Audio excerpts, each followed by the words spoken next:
The heavy brass deadbolt slid into place with a sharp metallic snap. It sounded like a gavel striking wood.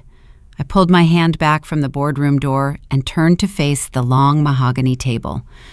June 25th was supposed to be my wedding day.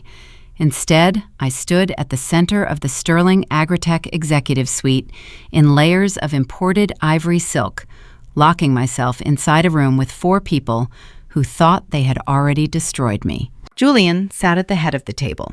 His tailored tuxedo fit perfectly, designed to project the image of a visionary groom ready to merge 2 of Iowa's oldest agricultural dynasties. He wore his signature smirk, an effortless expression of quiet superiority that had charmed half the state board members. To his right sat his mother, Victoria. Her posture remained rigid. A string of heirloom diamonds caught the morning light at her throat, and her eyes narrowed in cold calculation. Next to her sat Kendra, my biological sister. Kendra stared hard at the rim of her untouched water glass. Her shoulders carried a tight tension, and she refused to meet my gaze. At the far end of the table, my chief financial officer shifted in her leather chair. Her thumb rhythmically picked at her cuticle, a nervous habit I had watched during dozens of high-stakes mergers. They convened in this room, expecting a swift surrender.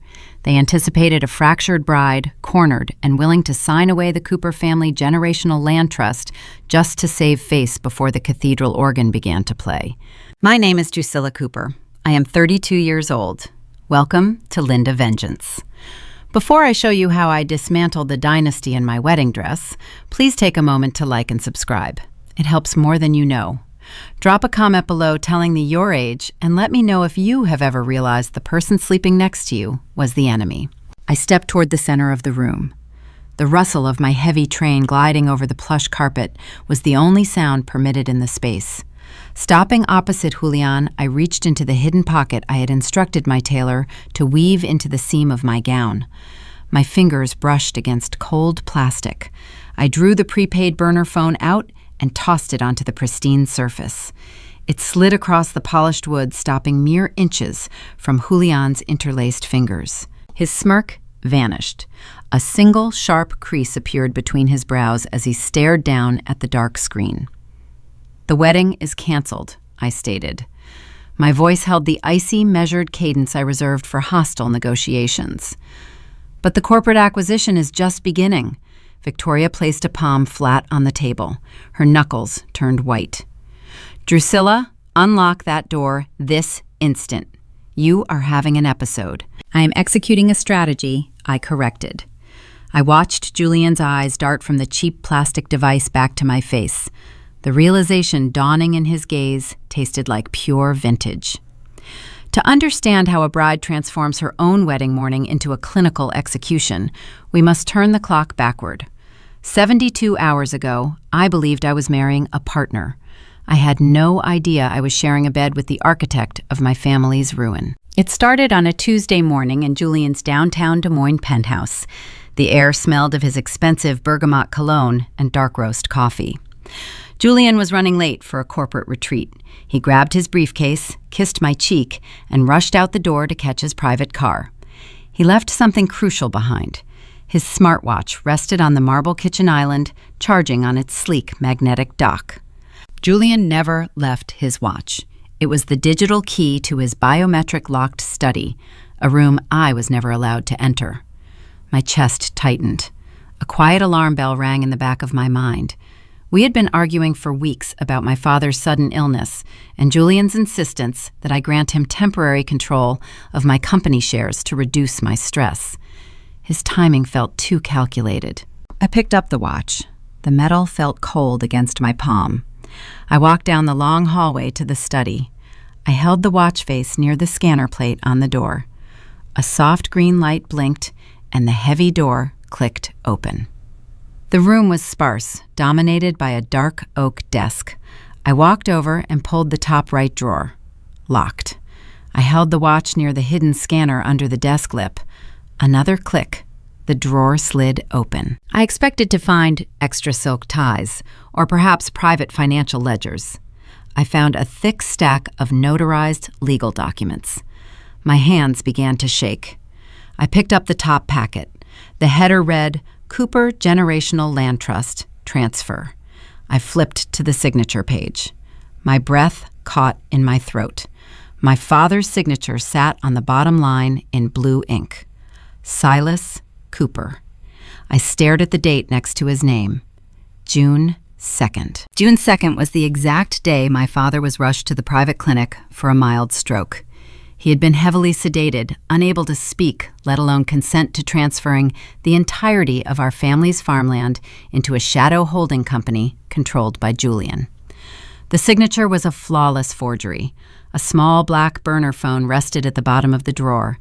As I stared at the forged documents, the screen lit up with an incoming text message. I reached down and picked it up. The message was from a contact, saved simply as V. Victoria, is Silas subdued? The message read, "We need the final signature today." The phone slipped from my fingers and clattered against the oak drawer. A wave of nausea washed over me. The room spun. The sterile metallic scent of the penthouse suddenly felt suffocating. My father did not have a stroke. His medical emergency was orchestrated. He was not a patient in that exclusive clinic. He was a captive. The man I was supposed to marry in 3 days had induced a medical coma in my father to steal my family's empire. The wedding was not a union of love. It was a ruthless corporate acquisition designed to silence me. I leaned against the desk, fighting the urge to collapse. Tears pricked my eyes, but I forced them back. Panic would not save my father. I could not scream. I could not confront Julian. If he knew I had seen this drawer, my father's life would be in immediate danger. I pulled my own phone from my pocket and quickly photographed every page of the forged trust documents. I photographed the burner phone screen, displaying Victoria's text. My hands moved with a frantic, precise energy. I placed the documents back into the drawer, aligning the edges perfectly. I set the burner phone in the exact spot I found it. I closed the drawer until it clicked, walked out of the study, and shut the door. I placed Julian's watch back on the magnetic charger on the kitchen island. I walked to the floor-to-ceiling window and looked out over the Des Moines skyline. The city looked the same, but my entire reality had shattered. I was entirely isolated. My fiancé was trying to steal my legacy. My future mother-in-law was orchestrating my father's captivity. I had 72 hours to dismantle a conspiracy from the inside, and I had to do it while smiling through wedding rehearsals and dress fittings. I took a deep, shuddering breath. The betrayed bride died in that penthouse. The chief executive officer took her place. The glass elevator descended from the penthouse in total silence. I watched the Des Moines skyline drop away through the transparent walls. The morning sun glared off the distant river, casting a harsh, unblinking light over the city. My reflection in the glass showed a woman who appeared perfectly composed. My hair was smooth, my posture remained rigid. But beneath the tailored fabric of my blazer, my heart hammered a frantic, bruised rhythm against my ribs. Julian possessed the board members. He held the capital. He monitored my father. I needed to verify the scope of his containment. A man as clinical as Julian would never leave a loose end, and the most dangerous variable in his equation was my family. Blood was supposed to be the ultimate fail-safe. I pulled my phone from my purse and dialed Kendra. She answered on the second ring. Her voice carried that bright, airy tone she always used when she was trying to project effortless grace. We agreed to meet at a private artisan roastery 3 blocks from the financial district. I arrived first. The cafe smelled of roasted espresso beans and burnt sugar. The hiss of the steam wands and the low hum of corporate chatter provided a steady white noise. I chose a corner booth with a clear view of the entrance and ordered a black coffee I had no intention of drinking. Kendra walked in 10 minutes later. She was 3 years younger than me and carried herself with the careless elegance of someone who had never carried the weight of a balance sheet. She wore a cream cashmere sweater and oversized sunglasses, which she pushed to the top of her head as she scanned the room. Our father Silas treated us differently from the moment we could speak. He handed me the keys to the empire, teaching me to read crop yield reports at age 12. He gave Kendra a limitless credit card and paid for her art history degrees. He thought he was protecting her from the brutal reality of the agricultural business. Instead, He bred a quiet, festering resentment in her. She always felt like the secondary asset. I always pretended not to notice. Kendra slid into the leather booth across from me. She placed her designer handbag on the table, like a barrier. "You look exhausted, Drusilla," she said, signaling a barista. Her gaze flicked over my face, searching for cracks. I let my shoulders slump, playing the part of the overwhelmed bride. "The wedding planning is draining me," I sighed, staring into my dark coffee. "Julian is handling the vendor contracts, but the details are suffocating." Kendra offered a tight, practiced smile. "Julian just wants you to relax. He is taking care of everything. You should let him." Her choice of words felt too deliberate. I watched her eyes. She focused on a point just over my left shoulder, refusing to meet my direct gaze. A liar will always find a focal point to anchor their deception. "I have been worried about Dad," I murmured, keeping my voice low and fragile. "The clinic will not let me see him today. The doctors claim he needs total isolation to recover from the stroke." Kendra picked up a silver spoon and began stirring her empty cup. The metal scraped against the ceramic. "The doctors know best, Drew. You cannot fix this with a spreadsheet. Just focus on the ceremony. Once you and Julian are married, the families will be united. We will all be safe. We will all be safe." The phrase hung in the air. It was the rhetoric of a hostage negotiator, not a sister. I needed to set the trap. "Julian is insisting we move the reception tents," I said, leaning forward. "He wants them placed near the old grain silos. I told him the ground there is too soft. I wanted them near the south pasture." Kendra shook her head, taking the bait with terrifying ease. "I thought you agreed to place them by the new estate boundaries near the river. The soil is much firmer there." A sharp, ringing silence consumed my mind. The ambient noise of the cafe faded into a dull roar. The river boundaries. Our family never owned the riverfront property. It was a contested parcel of land that Julian had been trying to acquire for Sterling Agritech for 3 years. The only place the phrase "new estate boundaries near the river" existed was within the forged trust documents locked in Julian's desk. The only way my sister could know about that boundary was if she had read the acquisition papers. I kept my face perfectly still. The air in my lungs turned to ice. My own flesh and blood knew Julian was stealing the land. She knew our father was a captive in that clinic. She had traded his freedom and my future for a place at the Sterling table. Julian had exploited her lifelong insecurity, offering her the importance our father never did. Kendra reached across the table to grab a sugar packet. As she extended her arm, the sleeve of her cream cashmere sweater rode up her wrist. The cafe lighting caught the sharp, brilliant facets of a custom-cut diamond tennis bracelet. It featured alternating emerald cut and round stones set in heavy platinum. My stomach dropped. I recognized the piece instantly. Victoria Sterling wore the exact same bracelet. It was her signature design, crafted by a private jeweler in Geneva. Victoria did not hand those out as mere gifts. She distributed them like collars to women who served her interests. It was a silent, luxurious down payment for treason. "Oh," I said, forcing my lips to curve upward. "That is a beautiful piece, Kendra. Is it new?" Kendra froze. She quickly pulled her sleeve down over the diamonds, her cheeks flushing a dull red. "An early wedding gift to myself," she stammered, finally meeting my eyes with a defensive glare. "I thought I deserved something nice for dealing with all the family drama." "You deserve everything you get," I replied. My tone was smooth, but the subtext was a promise of ruin. I picked up my purse and stood from the booth. The physical toll of maintaining my smile made my facial muscles ache. I realized then that I was an island. I could not run to my family. I could not show my fiancé any hesitation. I was trapped in a house of enemies, and the walls were rapidly closing in. "I'm going to head back to the office," I told her. "I need to finalize some paperwork before the rehearsal dinner. Thank you for the coffee, Kendra." She offered a weak wave as I walked away. I pushed through the heavy glass doors of the cafe and stepped into the humid Iowa morning. The heat pressed down on me heavy and suffocating. My sister was compromised. My fiancé was a predator. The legal safeguards were my only remaining shield.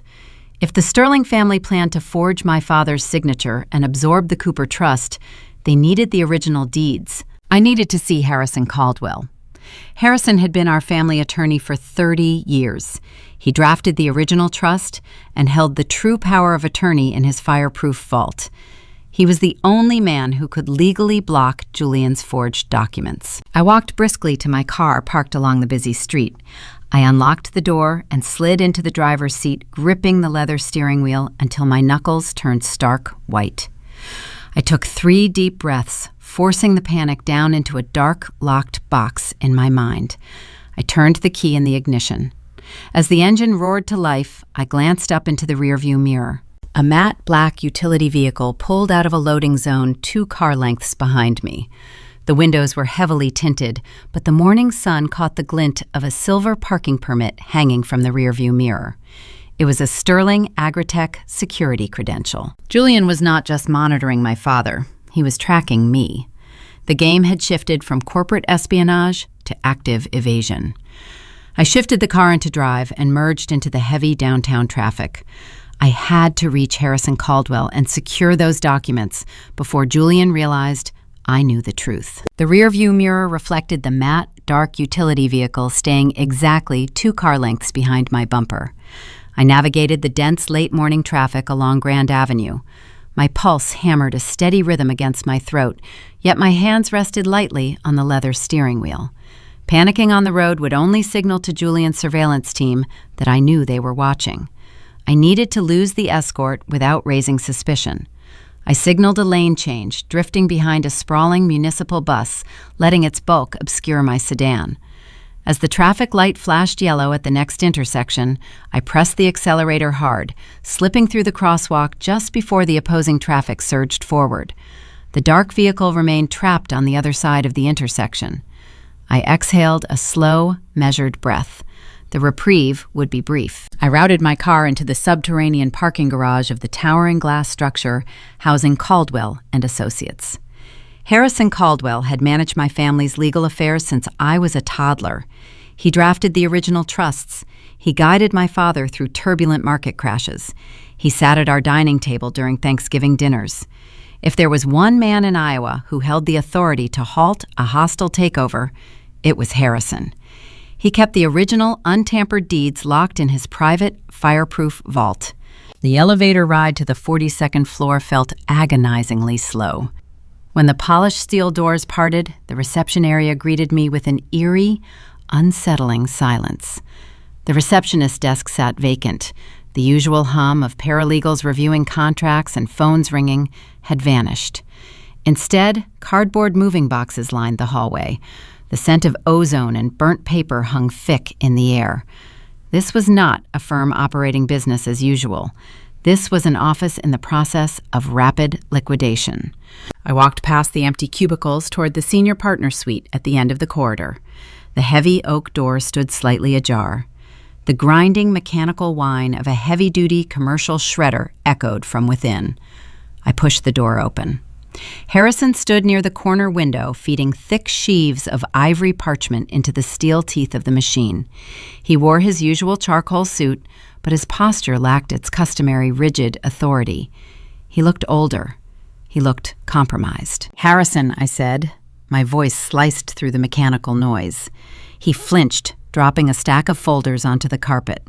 "Drusilla." He reached over and pressed a button, killing the engine of the shredder. "What are you doing here? You should be at the estate preparing for the rehearsal." I stepped into the room, my gaze fixed on the plastic bin beneath the machine.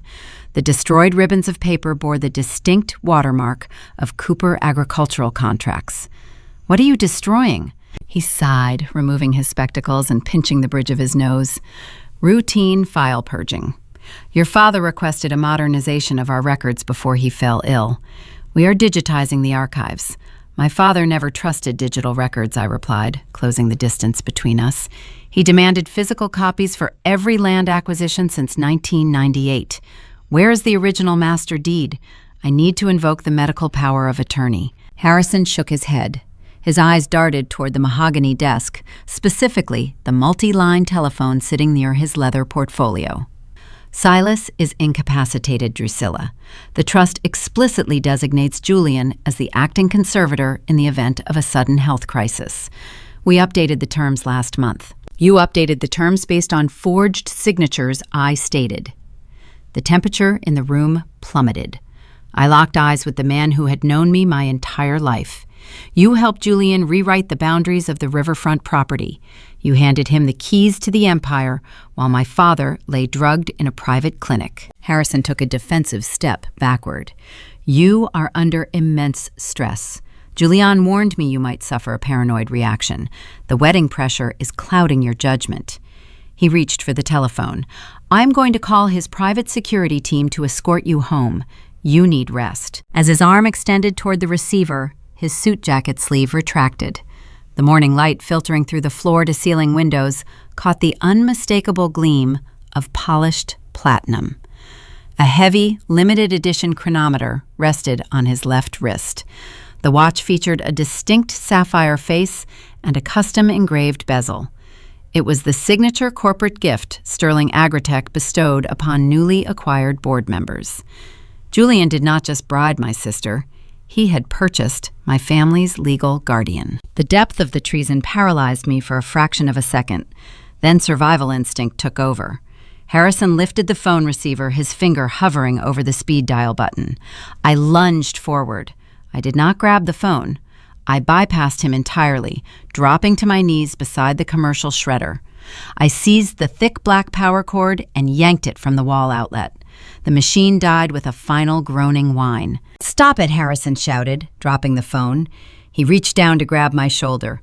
I shoved his hand away, plunging my arm into the plastic waste bin. The sharp edges of destroyed paper scraped against my skin. I dug past the top layer of shredded contracts, searching for the document he had been feeding into the teeth just as I entered.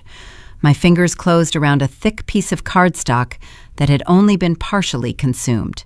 I pulled it free and scrambled to my feet, putting the heavy oak desk between us. The document was a legal addendum dated 10 years ago.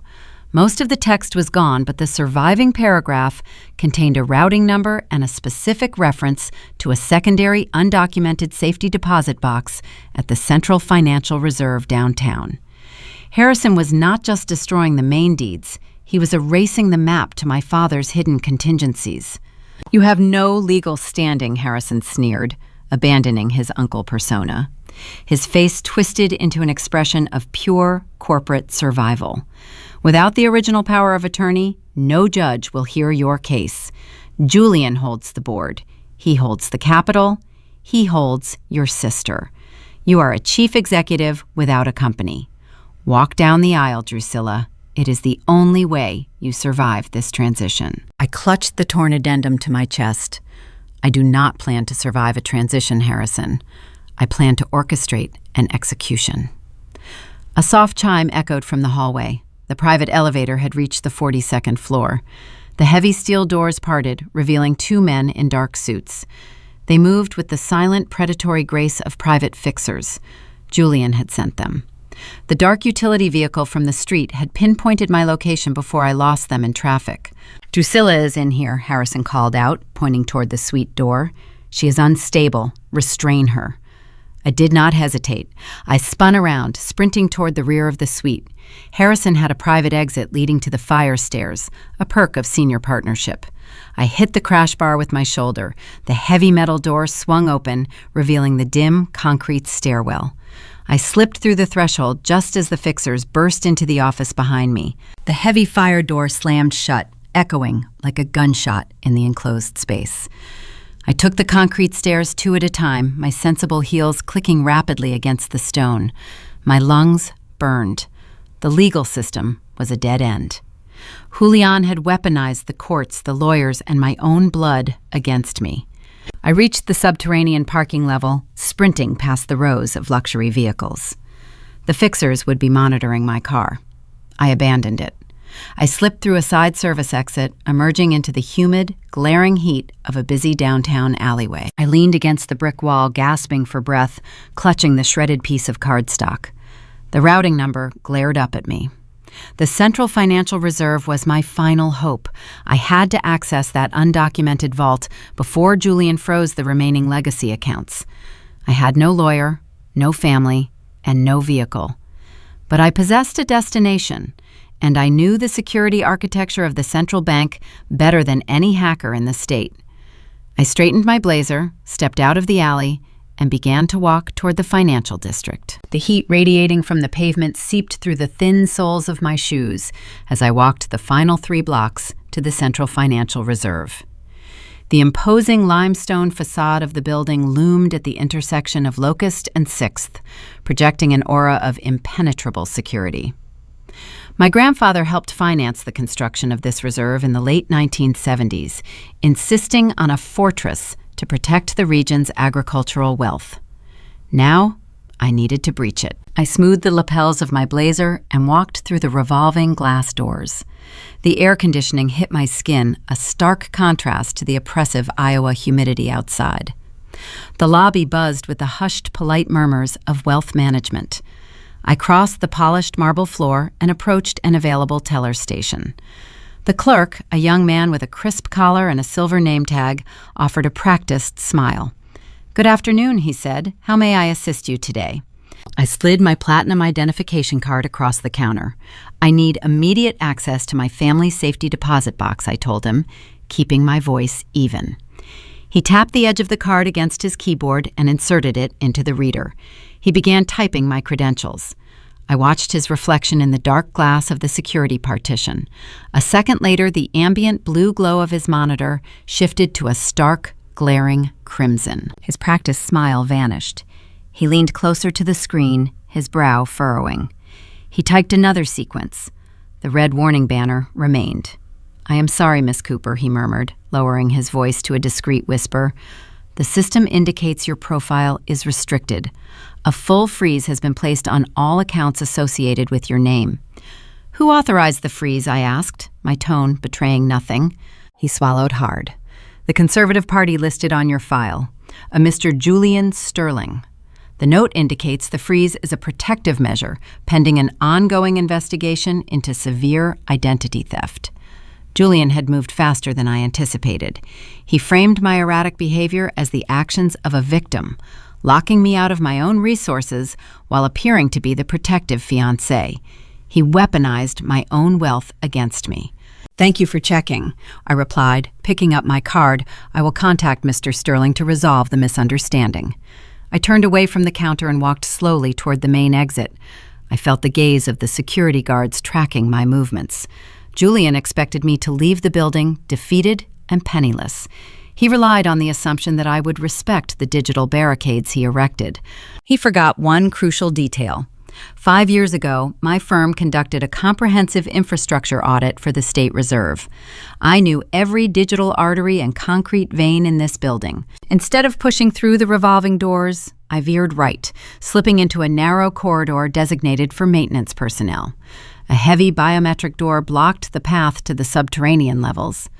The modern scanners were tied to the central network, the same network Julian had just commanded to lock me out. But my grandfather never trusted automated security. During the initial construction, he demanded an analog legacy override, a physical backdoor hardwired into the basement servers in case of a catastrophic grid failure.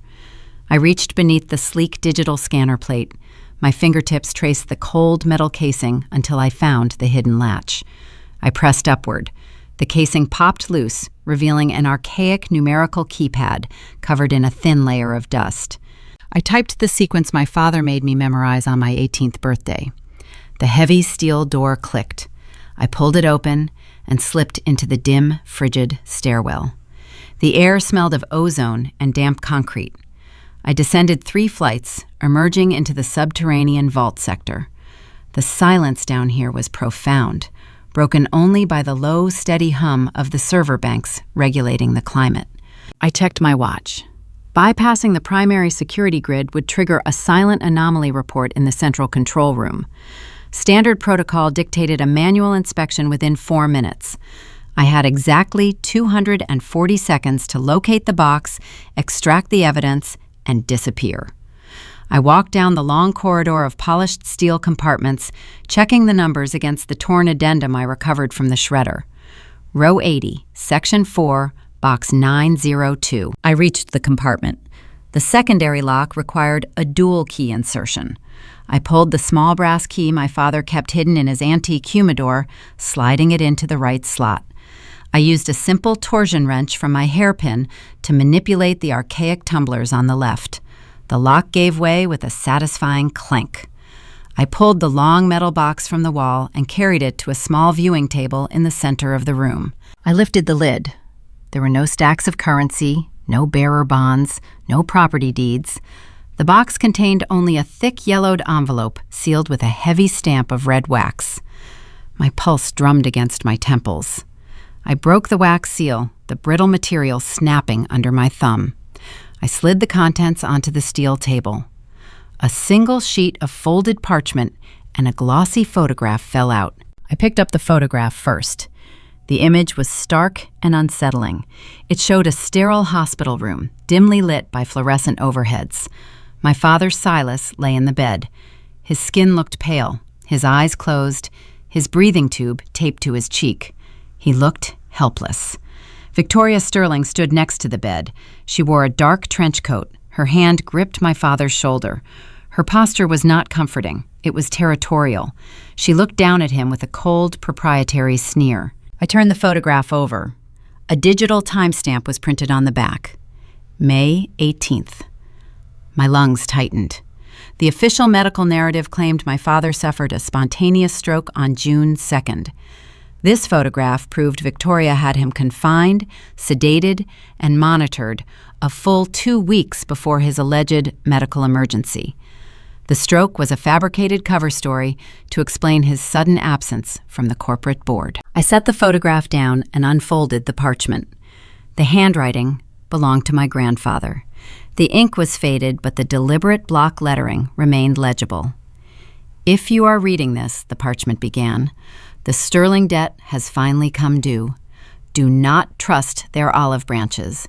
Do not trust their mergers." I read the subsequent paragraphs, my eyes darting across the lines. The narrative unveiled a secret that reconfigured the entire history of Iowa agriculture. In the late 1970s, Sterling Agritech was on the verge of bankruptcy. To survive, Victoria's father stole a series of revolutionary seed genetics and irrigation patents from the Cooper family farm. The entire Sterling empire, their towering headquarters, their global supply chains, their political influence, was built upon stolen intellectual property. My grandfather gathered the proof, but the Sterlings used their remaining capital to bury the lawsuit in endless litigation until he passed away. The truth hit me like a physical blow. The impending wedding was never about acquiring new riverfront property. It was a desperate shield. Julian discovered that the original patents were set to surface during an upcoming state agricultural audit. If the Cooper family reclaimed their stolen patents, Sterling Agritech would owe decades of retroactive royalties. The debt would bankrupt them overnight. Julian was not marrying me to expand his empire. He was marrying me to absorb the creditor. He needed to control the Cooper Trust to legally nullify the intellectual property debt. The wedding was a multi-billion-dollar cover-up. A sharp, piercing siren shattered the silence of the vault. The 4-minute window had closed. Flashing amber lights bathed the steel corridor in a frantic, rhythmic glow. The heavy security doors at the top of the stairwell slammed shut. I shoved the photograph and the letter back into the envelope, sliding it into the inner pocket of my blazer.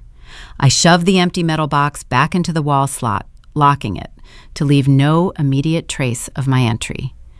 I could hear the echo of heavy boots descending the main stairwell. The security team was moving fast. I sprinted toward the rear of the vault sector, aiming for the secondary ventilation shaft my firm mapped during the infrastructure audit. I reached the service grate, pulling it free from the concrete wall. I climbed into the narrow, dark tunnel just as the beam of a high-powered flashlight swept across the viewing table I had vacated seconds prior. I crawled through the dusty shaft, navigating by memory, until I reached an exterior exhaust vent opening into an obscure alley behind the bank. I pushed the louvers open and dropped onto the pavement, gasping for the humid outside air. I stood in the shadows, brushing the dirt from my tailored suit. I possessed the motive. I possessed the proof of the medical conspiracy. I possessed the historical motive for the corporate theft. But my father remained a hostage in that private clinic, guarded by fixers on the Sterling payroll. If I tried to breach the clinic now, Julian's men would intercept me. I needed the Sterling family out of the picture. I needed Julian, Victoria, and my traitorous sister contained in one location, surrounded by witnesses, unable to monitor their security feeds. I needed a diversion. A loud, public, inescapable diversion. I reached into my pocket, checking the time on my phone. The bridesmaids' luncheon was scheduled for noon tomorrow at the country club. It was supposed to be a polite gathering of high society women celebrating my upcoming nuptials. Instead, it would serve as a gilded cage. I would lock the predators inside, smile for the cameras, and then slip away to extract my father. The war had officially moved from the shadows into the spotlight. 36 hours before the ceremony, the grand dining room of the Des Moines Country Club smelled of imported white orchids and chilled vintage champagne. The estate staff had arranged the private terrace perfectly. Sunlight filtered through the sheer linen canopies, casting a soft golden glow over the crystal glassware and silver cutlery. It was the picture of elite high society leisure. It was also the most elaborate cage I had ever constructed. I sat at the head of the long table, playing the role of the glowing, oblivious bride. To my right sat Victoria. She held a flute of sparkling wine, holding court with a group of local socialites, spinning fabricated tales about how Julian and I first met.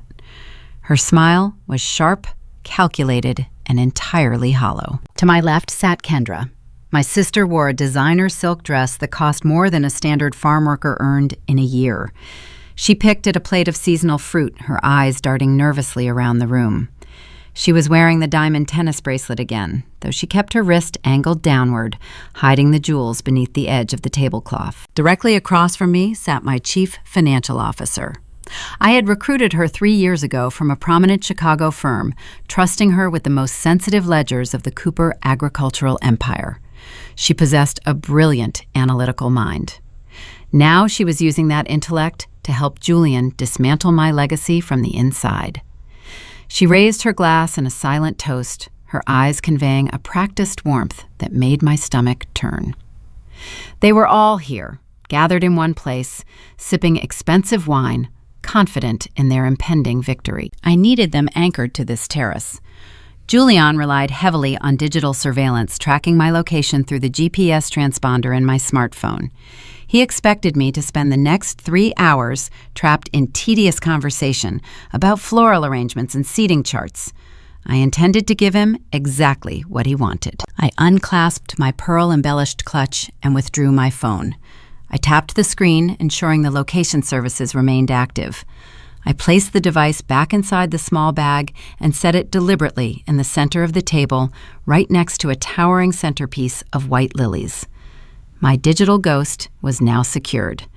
As long as that phone sat on the linen tablecloth, Julian and his private security team would believe I was safely contained at the country club. I leaned over and touched Kendra on the shoulder. "I am going to slip into the powder room to touch up my makeup," I whispered, keeping my tone light and conversational. "Make sure Victoria tries the caviar crostini.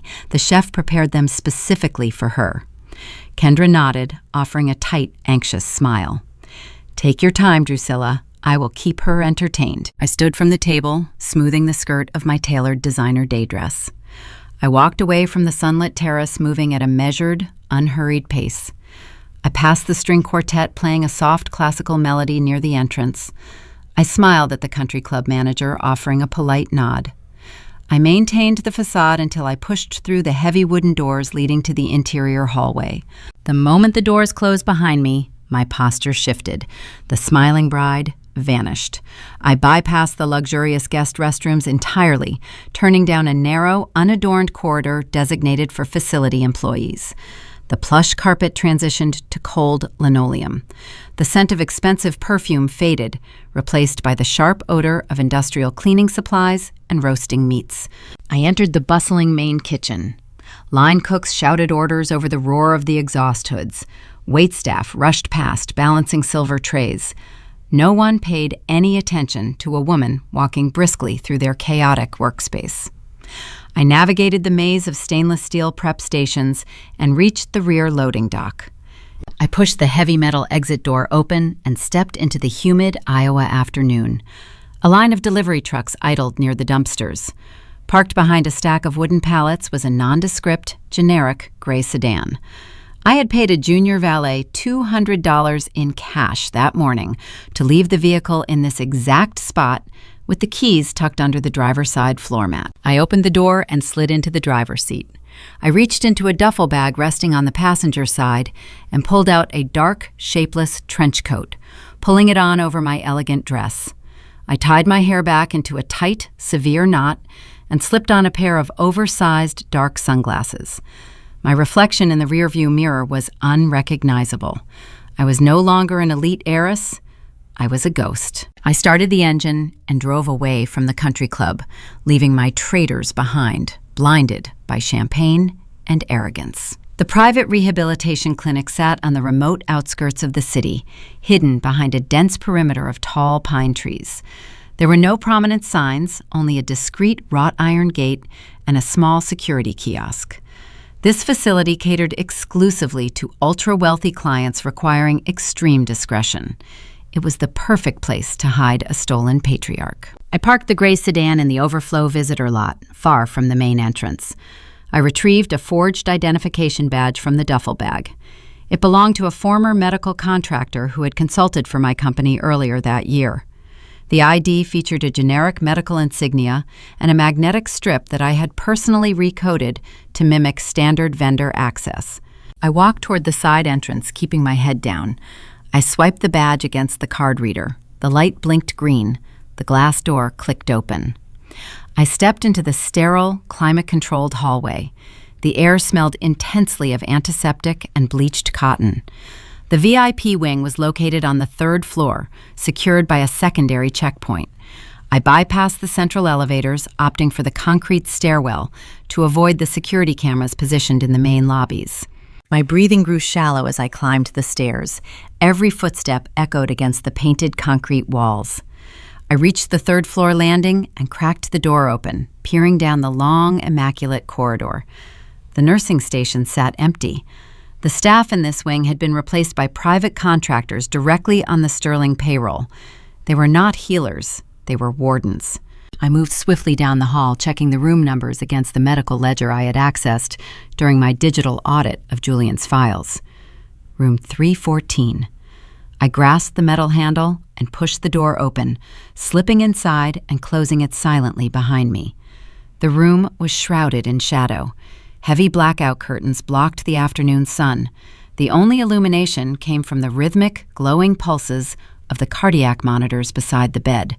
My father lay beneath a thin white sheet. Silas Cooper, a man who had built an agricultural empire with his bare hands, looked fragile. His skin held a gray, translucent pallor. A nasal cannula provided a steady flow of oxygen. The steady hiss of the respirator was the only sound in the oppressive silence. I approached the bed, my chest tightening with a profound, suffocating grief. I looked at the medical chart clipped to the footboard. The medication log listed staggering, unauthorized doses of powerful cognitive suppressants. They were keeping him in a chemically induced twilight, unable to speak, move, or fight back. "Dad," I whispered, leaning close to his ear. I placed my hand over his cold, trembling fingers.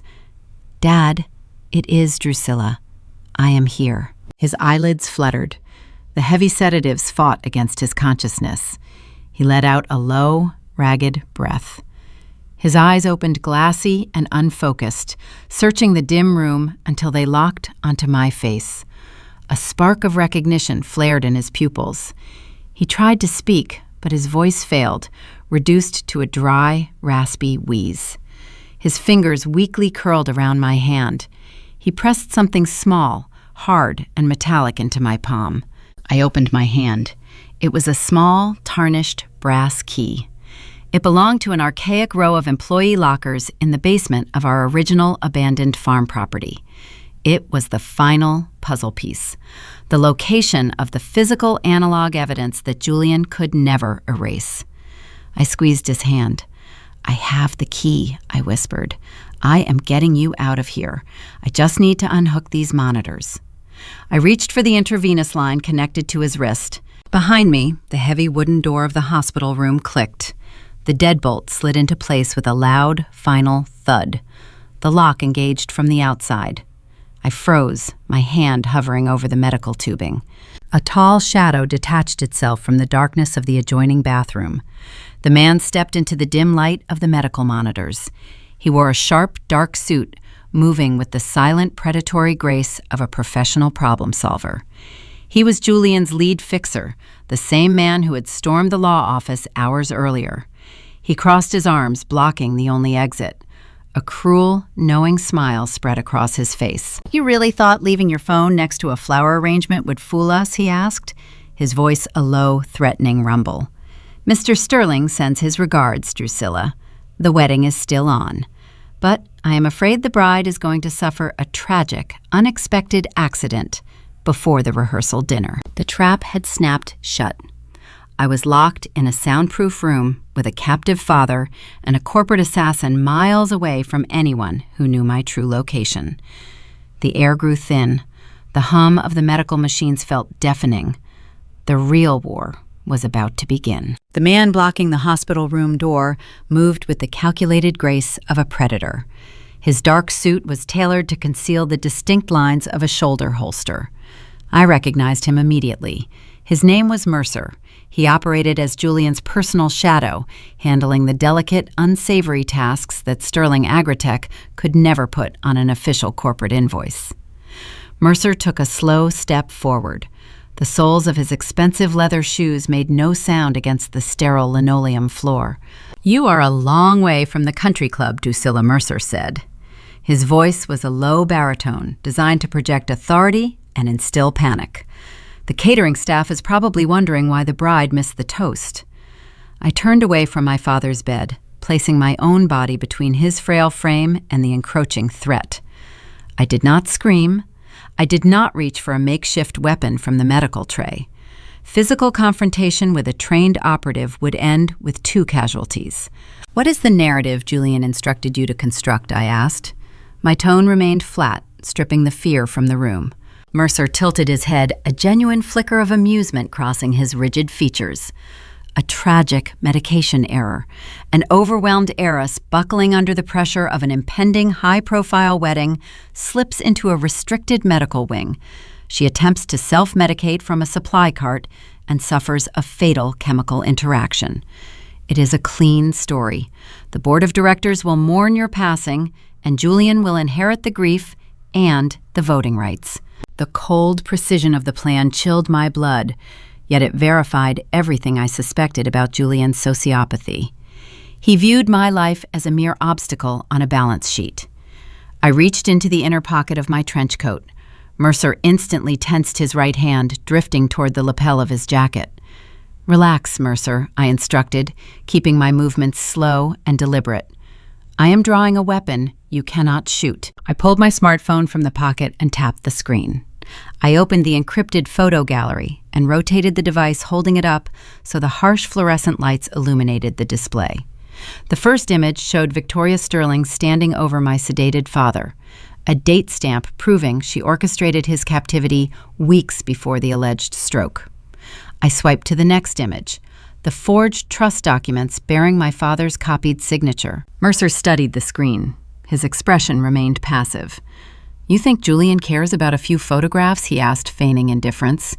"You are about to become a tragic obituary. Dead women cannot testify in civil court."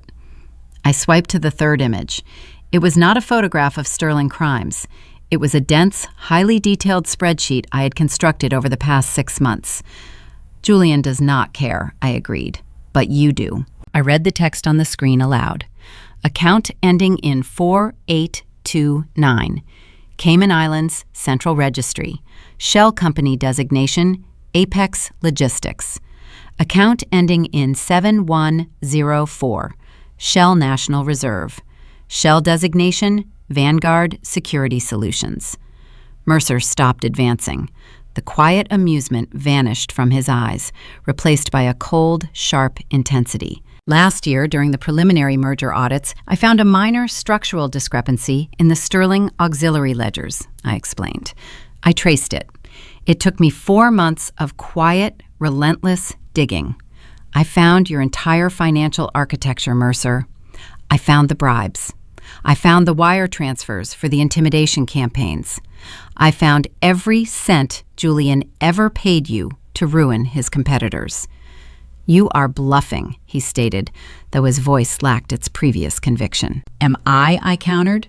Check your left breast pocket, your secondary phone. Mercer hesitated, then reached into his suit with his left hand. He pulled out a small encrypted mobile device. He unlocked it. I had routed a delayed message to that exact number an hour before arriving at the clinic. Read the final line of the message I ordered. His eyes scanned the screen. The muscle in his jaw twitched. It is a dead man's switch, I told him, closing the distance between us by a single step. Every 4 hours, I must input a biometric verification code into a secure offshore server. If I fail to check in, or if my vital signs terminate, that server will automatically transmit your entire unredacted financial dossier to the Federal Crimes Division, the Internal Revenue Service, and every investigative journalist in the Midwest. I watched the realization wash over him. He was a mercenary. His loyalty was tied to self-preservation and profit. I had just rendered him a severe liability to himself. If I die in this room today, you will spend the rest of your life in a federal penitentiary, I said. Julian cannot protect you from the federal government. He will disavow you the second the indictment lands. The silence in the room stretched thick and suffocating. The rhythmic hum of my father's cardiac monitor pulsed in the background. Mercer looked at the phone in his hand, then back at me. The calculus in his mind was almost visible. He was weighing the wrath of Julian Sterling against the total annihilation of his own freedom. "What do you want?" Mercer asked. The physical threat evaporated, replaced by a cautious transactional neutrality. "I want a secure, untraceable medical transport," I replied. "Now. My father is leaving this facility, and you are going to escort us past the security checkpoint." Mercer pocketed his phone. He turned toward the door, resting his hand on the deadbolt. "Julian is going to burn the state to the ground looking for him, and he will realize I helped you." "Then you need an insurance policy," I suggested.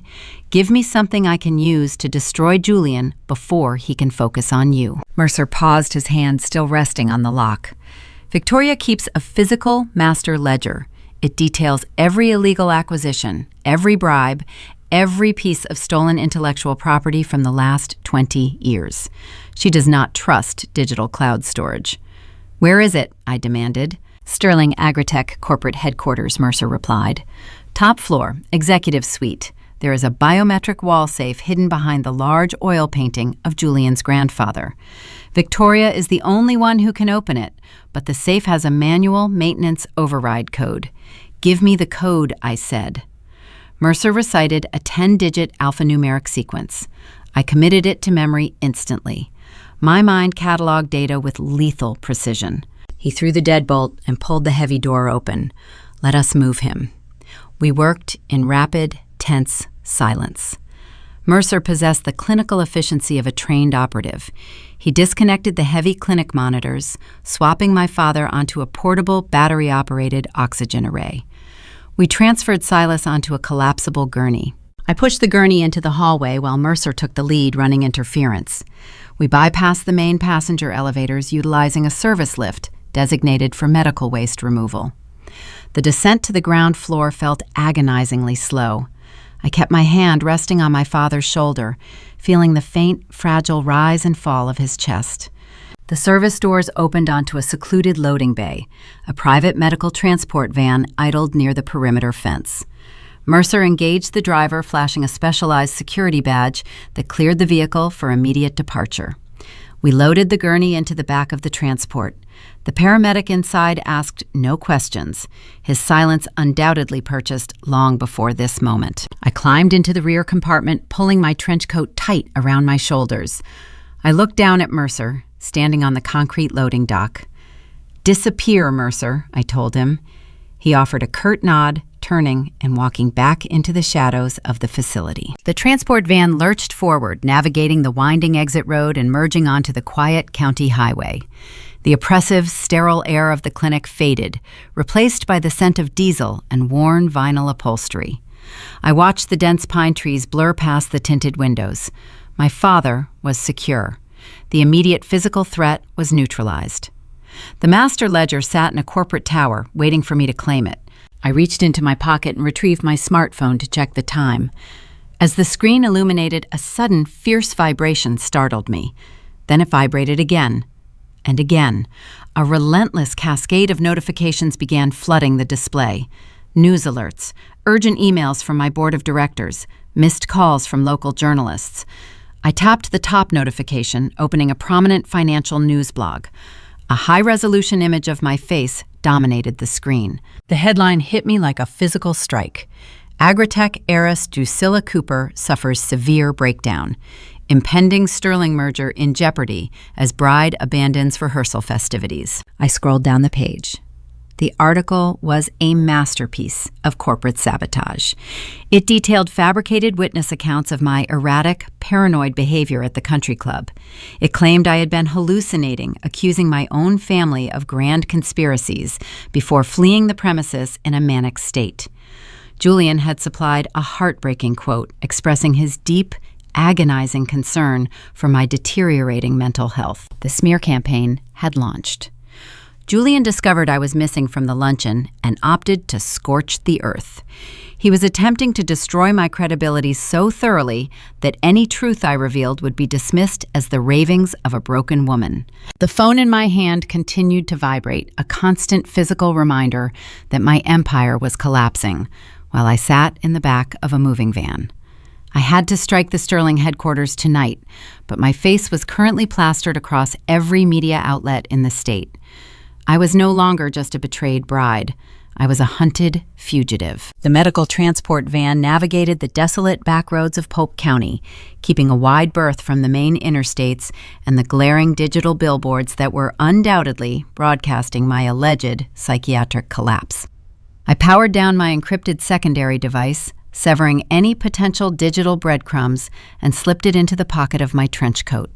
The faint, rhythmic hiss of the portable oxygen concentrator filled the cramped rear cabin. My father rested on the gurney, his chest rising and falling with a steady, stabilizing cadence. The chemical fog clouding his mind would take hours to dissipate, but his skin had already lost that terrifying, translucent gray pallor. We arrived at a discreet, sprawling farmhouse 40 miles outside the city limits. The property belonged to a retired agricultural researcher who had built his career under my grandfather's mentorship. He owed the Cooper family his livelihood and asked zero questions when the paramedics rolled Silas into a converted, sterile guest suite equipped for cardiac monitoring. I stood in the doorway of the makeshift clinic, watching the retired doctor adjust my father's intravenous fluids. The immediate physical danger had passed, yet the corporate guillotine still hovered over my neck. Julian had effectively weaponized the media, isolating me from my board of directors, my shareholders, and local law enforcement. If I walked into the authorities now, Julian's elite legal team would intercept me, presenting the forged medical power of attorney and the fabricated news reports to have me committed to a psychiatric ward. To reclaim my empire, I had to sever the Sterling dynasty at its root. I needed the master ledger, hidden inside Victoria's biometric wall safe. Reaching the Sterling Agritech corporate headquarters required elite insider access. I knew the external architecture, but the executive suite on the 50th floor was a fortress of rotating security codes and biometric firewalls. I could not hack it from the outside. I needed a ghost. Someone who knew the internal rhythms of the Sterling family, someone who despised Victoria enough to risk federal trespassing charges, and someone who possessed the obsolete legacy codes that the current security apparatus might overlook. I stepped onto the wraparound porch of the farmhouse. The humid afternoon air clung to my skin. I pulled a new, untraceable prepaid phone from my duffel bag and dialed a sequence of numbers I had memorized during a hostile merger audit 3 years prior. The line rang twice before a sharp, guarded female voice answered. "State your business." "It is Drusilla," I said, keeping my tone even and flat. A heavy silence descended over the line. "I am watching the local news, Drusilla," the voice replied, laced with a cynical, razor-thin edge. "The anchors are currently debating whether you suffered a stress-induced psychotic break or a substance abuse relapse. You are the most radioactive woman in the Midwest right now. Why are you calling this number?" "Because we share a common enemy, Maya," I stated, "and tonight I am going to dismantle her legacy. I need your help to strike the match." Maya Sterling was Julian's sister-in-law. 10 years ago, she had been a brilliant supply chain executive within the Sterling Empire, married to Julian's older brother. When Maya discovered severe ethical violations in Victoria's offshore shipping contracts, she attempted to blow the whistle. Victoria responded with swift, ruthless precision. She orchestrated a brutal public smear campaign, framed Maya for corporate embezzlement, forced her own son to file for divorce, and stripped Maya of her shares. Maya was exiled, humiliated, and erased from the family portrait. "Meet me in 1 hour," Maya instructed, her voice dropping an octave. "The Rusted Diner on Route 9. Come alone." The neon sign of the roadside diner flickered with a desperate, failing electrical buzz, casting harsh red shadows across the wet asphalt of the parking lot. An unexpected summer storm had rolled across the plains, bringing a torrential downpour that washed the dust from the state highways. I parked my gray sedan in the darkest corner of the lot and pulled the collar of my trench coat high around my neck. I pushed through the glass doors.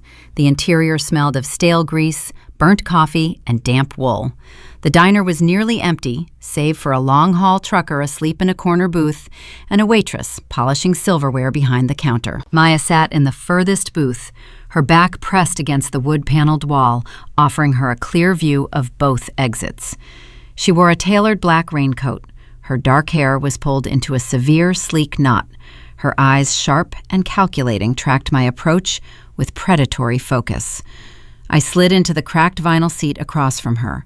"You look remarkably lucid for a woman supposedly wandering the countryside in a manic delusion," Maya observed, lifting a porcelain mug of black coffee to her lips. "Julian is playing his mother's favorite hand, the hysterical female narrative. It is lazy, but it is effective. He learned from the architect of your exile," I replied. "I did not come here to trade sympathies, Maya. I came to propose a hostile takeover." Maya set her mug down. The amusement vanished from her expression. "You possess zero leverage, Drusilla. Your accounts are frozen. Your father is incapacitated. Your reputation is ash. You have nothing to offer me." I reached into my pocket and produced the glossy photograph I had extracted from the central bank vault. I placed it face down on the scratched Formica table, resting my fingertips on the back of the image. "I have the location of Victoria's physical master ledger," I said, leaning forward. "It contains every unredacted record of their corporate crimes, the offshore bribes, the illegal land acquisitions, the fabricated shipping logs that she used to frame you 10 years ago. It is all documented on paper." Maya's gaze remained fixed on my hands. "Where is it?" "The executive suite, 50th floor. Hidden behind the portrait of the founder," I explained. "But Julian upgraded the security grid last month. My external bypass methods are useless against the new biometric locks on the elevator banks. You retained your legacy administrative access codes when they ousted you. They wiped your digital presence, but they never unspooled the deep server architecture you built for the building's original security grid. You want me to walk into the Sterling Tower and help you rob the Queen?" Maya clarified, a grim, skeptical smile tugging at the corner of her mouth. "If we are caught, Julian will bury us under the prison." I slid a second photograph across the table, turning it face up. It was the image I had taken of my sister Kendra, sitting in the cafe, the sleeve of her cashmere sweater pulled back to reveal the custom diamond tennis bracelet. Maya stared at the photograph. Her breath hitched. The skepticism in her eyes morphed into a raw, visceral fury. She reached down and unconsciously touched her own bare left wrist. Victoria had used an identical diamond bracelet to purchase the silence of Maya's own siblings during her divorce trial. It was the ultimate symbol of the Sterling betrayal. Victoria is bribing your sister, Maya whispered, the realization cementing the depth of the corruption. They are stealing your entire bloodline. I need your backdoor codes to reach the 50th floor, I told her, my voice cold and unyielding. In exchange, when the federal indictments land and the sterling stock craters tomorrow morning, I will use the Cooper Trust to absorb the remaining assets. I will restructure the executive board. What is my price? Maya asked, her eyes snapping up to meet mine. I will give you Victoria's seat at the head of the table, I promised. You will own the empire that discarded you. Maya leaned back against the vinyl booth, studying my face for any hint of deception. She found none. The shared language of vengeance requires no translation. There is a severe complication, Maya finally said, pulling a napkin from the dispenser and uncapping a pen. She began sketching a rough schematic of the tower's upper levels. Julian installed an automated lockdown protocol last week to prevent corporate espionage during the merger transition. If we trip a secondary alarm while extracting the ledger from the safe, the building seals itself. Steel shutters drop over every window and door. The elevators disable. We will be trapped inside a gilded cage until Julian's security teams arrive to execute us. Then we need a chaotic environment to mask our infiltration, I stated, analyzing the crude ink drawing. We need the security teams focused on a perimeter threat. Maya looked up from the napkin. Tonight is the annual Sterling Corporate Gala, she said. It is their premier investor event. They are hosting 1,000 high society guests on the ground floor to reassure the shareholders that the merger is secure despite your alleged breakdown. The lobby will be a fortress, but the internal security forces will be entirely occupied managing the ballroom crowds and the valet queues. It is the perfect blind spot. I agreed the strategy, locking into place. They will never expect the hunted bride to walk directly through the front doors of their own celebration. Maya folded the napkin and slipped it into her pocket. She picked up her coffee mug, raising it slightly in a grim toast. Then we had better find you a catering uniform, Drusilla. The gala begins in 4 hours, and the executioners are invited. The towering glass monolith of Sterling Agritech headquarters pierced the night sky, its sheer facade reflecting the heavy summer rain. 12 hours before my scheduled wedding, the ground floor buzzed with an electric, opulent energy. A fleet of luxury vehicles idled in the circular driveway, discharging the region's most influential investors and shareholders. Valets jogged through the downpour under broad black umbrellas. The annual corporate gala was underway, serving as a gilded distraction while Julian finalized his theft of my family legacy. I stood in the shadows of the loading dock alley, rain dripping from the brim of my black uniform cap. The starched white collar of my catering jacket scratched against my neck. Next to me, Maya adjusted her own uniform, her sharp features set in a mask of rigid concentration. Between us sat a heavy stainless steel service cart draped in crisp white linen, stacked with polished silver trays and crystal champagne flutes. The strategy relied on the sheer arrogance of the Sterling security apparatus. They expected threats to arrive via encrypted cyber attacks or aggressive legal injunctions. They never anticipated the disgraced, hunted bride pushing a dessert cart through their service entrance. Ready, Maya whispered, her breath visible in the damp evening air. I nodded, gripping the metal handle of the cart. We stepped out of the shadows and walked briskly toward the rear security checkpoint. A uniformed guard stood behind a podium monitoring a bank of surveillance screens. The glow of the monitors cast a pale blue light across his bored expression. He held up a hand as we approached. Badges, he muttered, barely glancing away from a screen displaying the crowded ballroom. Maya produced 2 laminated identification cards, slipping them across the metal counter. She had forged them in the back of her car using a portable encoder, tying the magnetic strips to a legitimate catering vendor hired for the evening. The guard swiped Maya's card. A green light illuminated on his console. He swiped mine, another green light. He shoved the badges back across the counter and waved us through the heavy steel doors. We navigated the labyrinth of the ground floor staging area, maneuvering the heavy cart past frantic chefs and hurrying waitstaff. The air smelled of roasting tenderloin, truffle oil, and frantic, nervous perspiration. We kept our heads down, blending seamlessly into the invisible workforce that powered the Sterling empire. We reached the rear service elevator banks. Maya pressed the call button. The steel doors parted, revealing an empty, scuffed interior.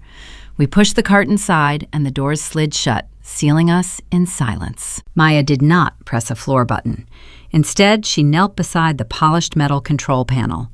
She withdrew a small, flat titanium multi-tool from her pocket, prying the faceplate loose to expose the complex wiring beneath. She attached a compact digital interface, connecting it to her smartphone. "This is where my ghost credentials either work or trigger the alarm," Maya said, her fingers flying across the glowing screen of her device. The elevator shuddered. The digital floor display flickered, went dark, and then rebooted, displaying a single, glowing red line. Maya had successfully bypassed the primary routing network, accessing the hidden legacy architecture she had designed a decade ago. "Floor 50, she commanded, tapping the final key. The elevator surged upward. My stomach plummeted as we bypassed the bustling ballroom, the administrative levels, and the legal departments. We ascended toward the apex of the tower, the exclusive domain of Victoria Sterling. The doors parted with a soft chime.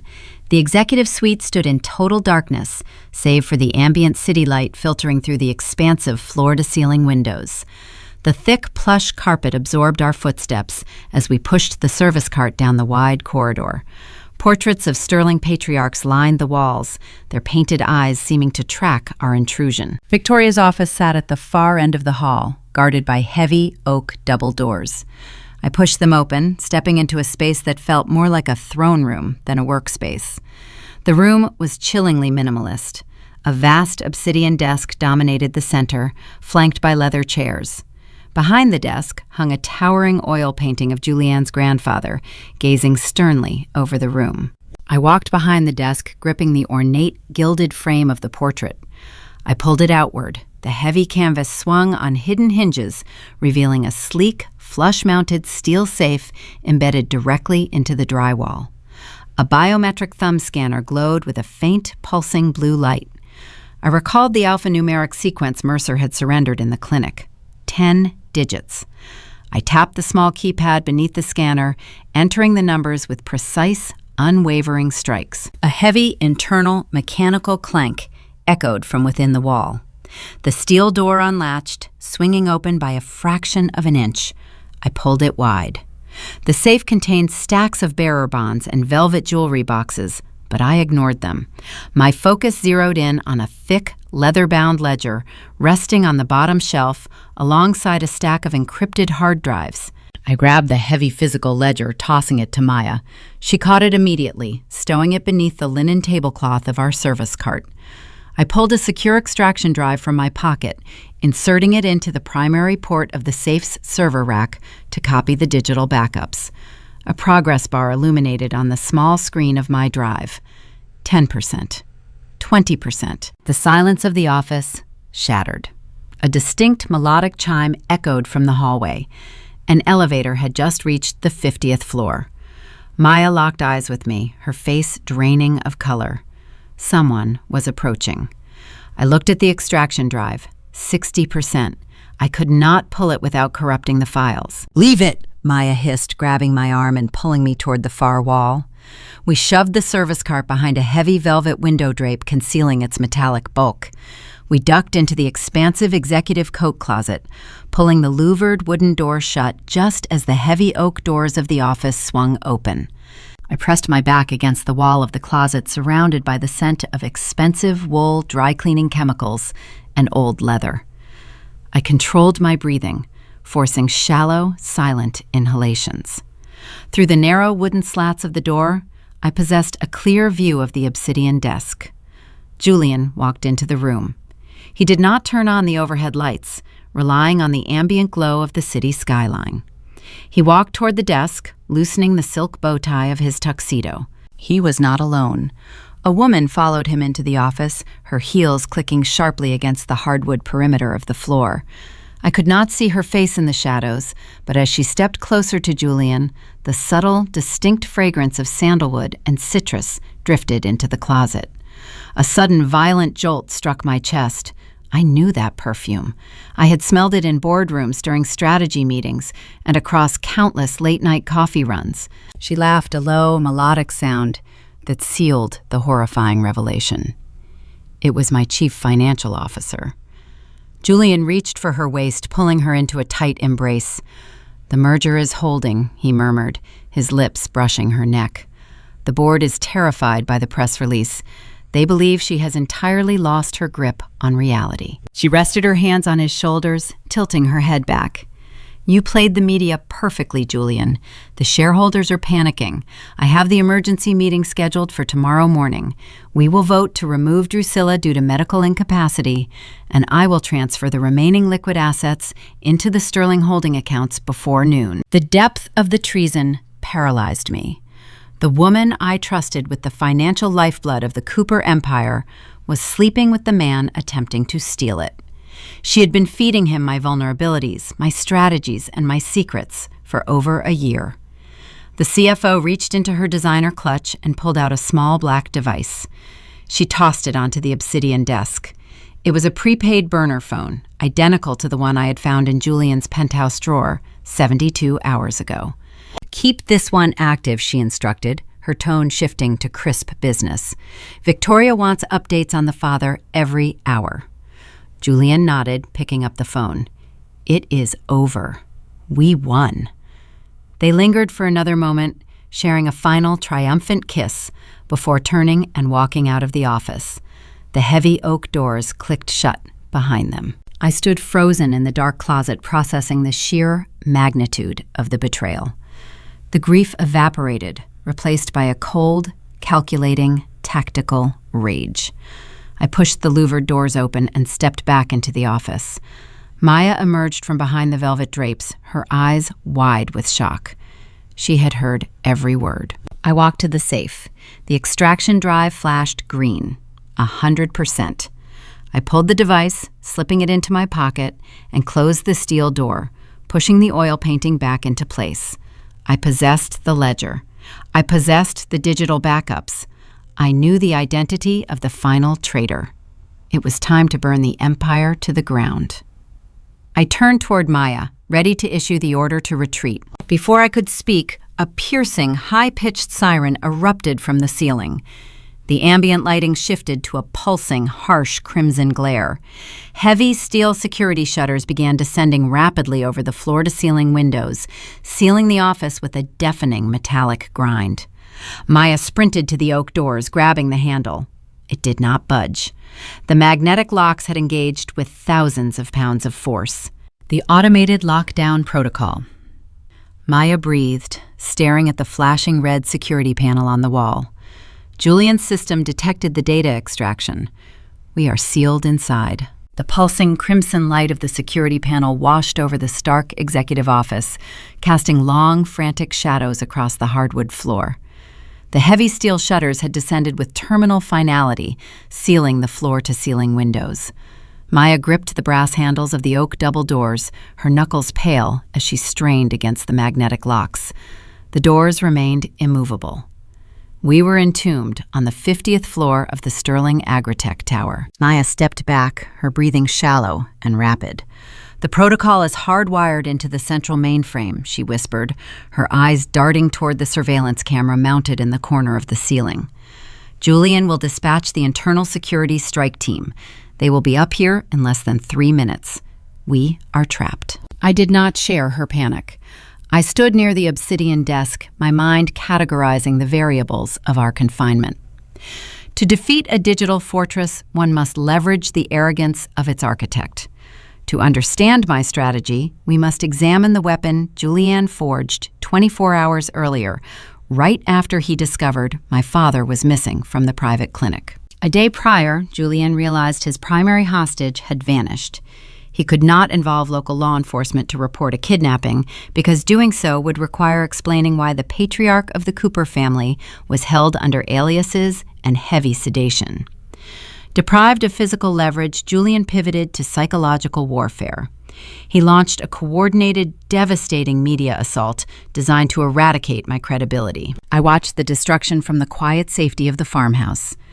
Within hours of my escape from the country club, local news outlets and prominent agricultural industry blogs ignited with breaking alerts. The headlines were identical, indicating a carefully distributed press release.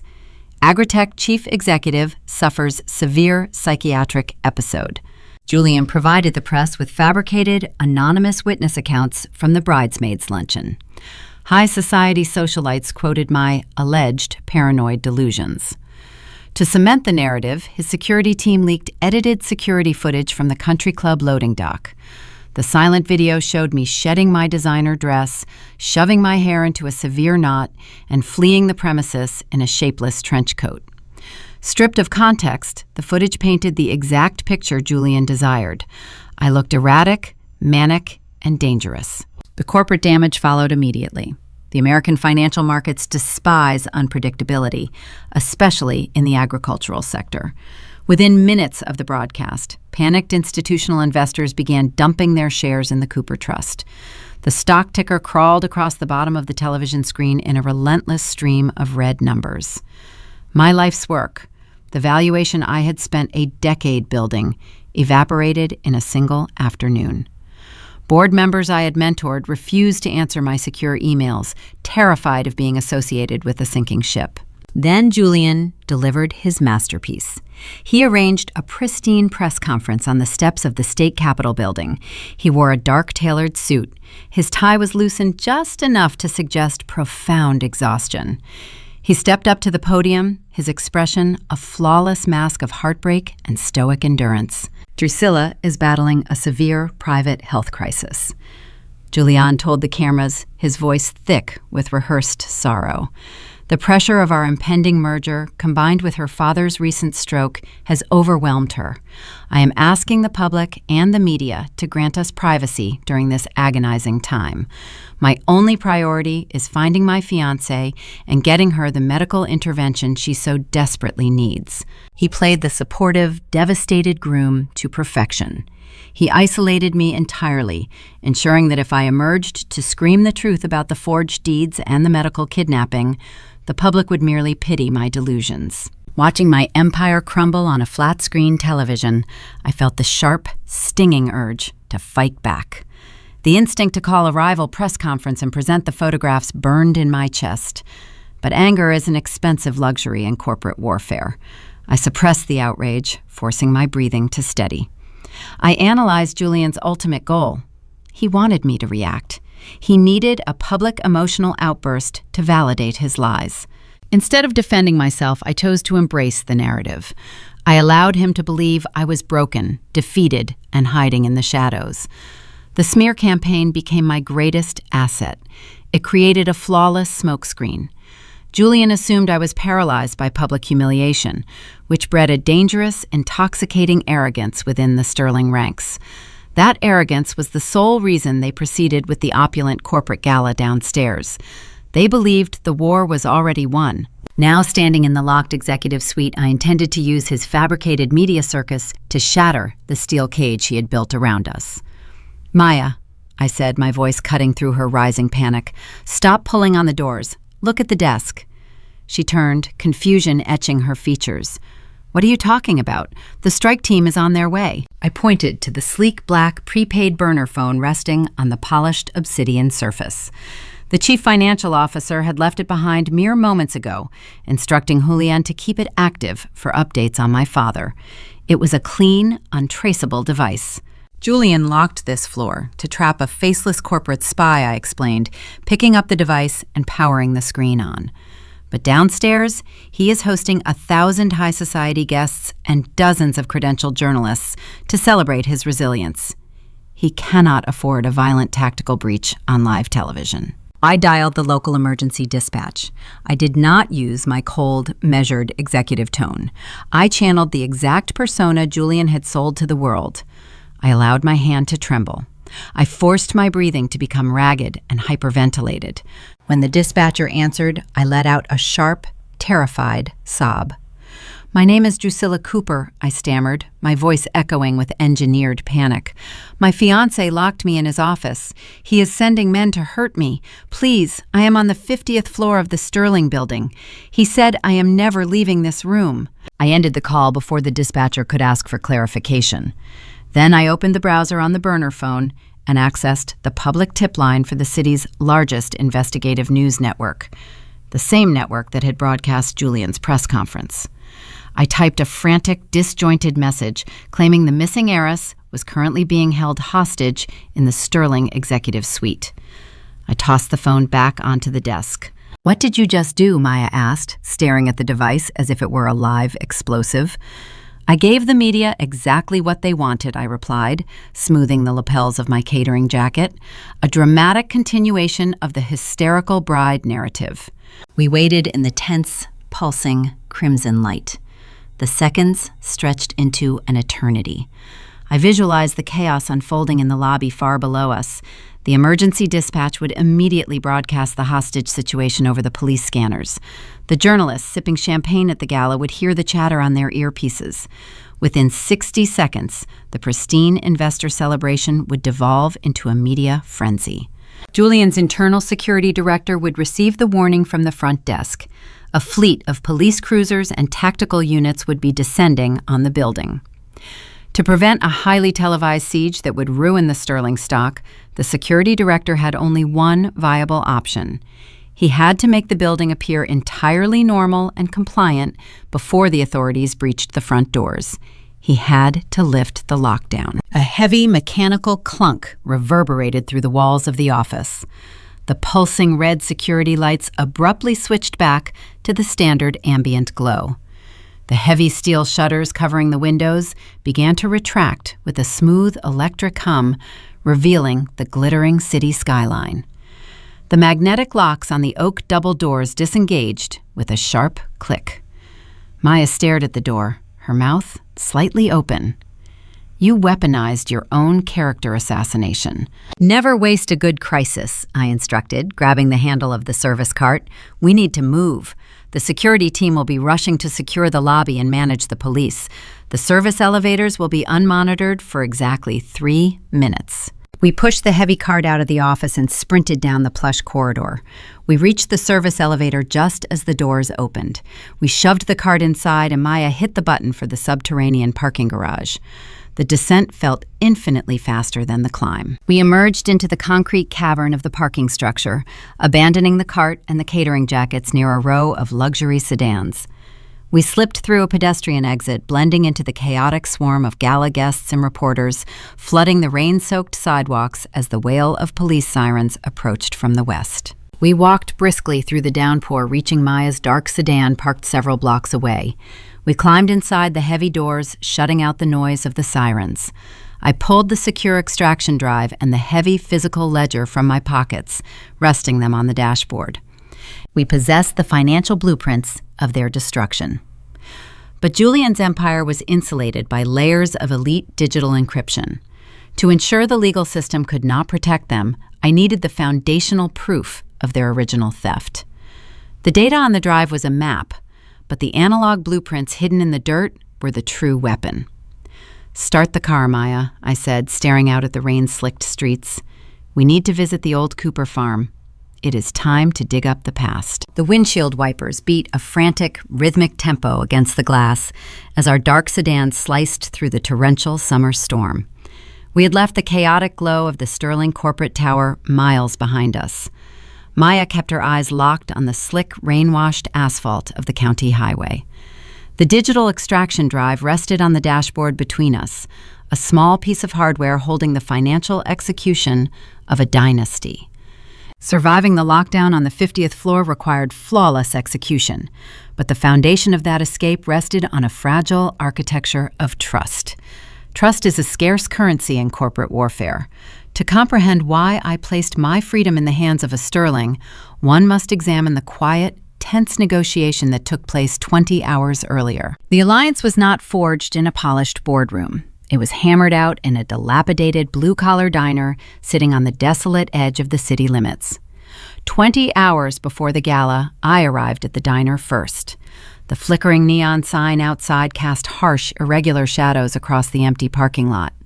Inside, the air smelled of stale frying oil, damp wool, and burnt coffee. I slid into a cracked vinyl booth in the furthest corner, positioning myself facing the entrance. Maya entered 10 minutes later.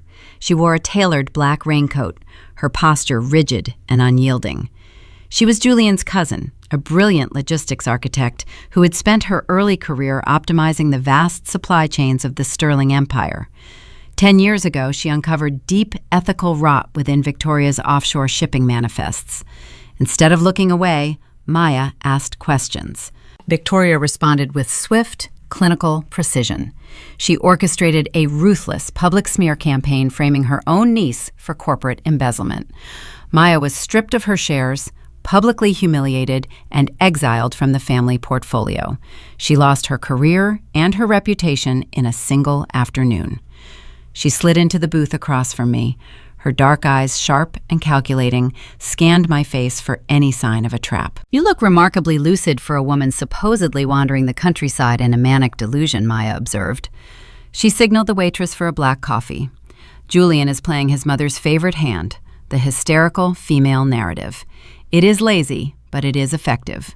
He learned from the architect of your exile," I replied, keeping my voice flat and measured. "I did not come here to trade sympathies, Maya. I came to propose a hostile takeover." The waitress dropped a thick porcelain mug on the table and retreated behind the counter. Maya wrapped her hands around the warm ceramic. "You possess zero leverage, Drusilla," she stated, her tone laced with a cynical, razor-thin edge. "Your accounts are frozen, your father is incapacitated, your reputation is ash. You are the most radioactive woman in the Midwest right now. Why are you calling me?" "Because we share a common enemy," I said, leaning forward. "And tonight, I am going to dismantle her legacy. I have located Victoria's physical master ledger. It contains every unredacted record of their corporate crimes, the offshore bribes, the illegal land acquisitions, the fabricated shipping logs that she used to frame you 10 years ago. It is all documented on paper." Maya's gaze remained fixed on the scratched Formica table. "Where is it?" "The executive suite, 50th floor. Hidden behind the portrait of the founder," I explained. "But Julian upgraded the security grid last month. My external bypass methods are useless against the new biometric locks on the elevator banks. You retained your legacy administrative access codes when they ousted you. They wiped your digital presence, but they never unspooled the deep server architecture you built for the building's original security grid."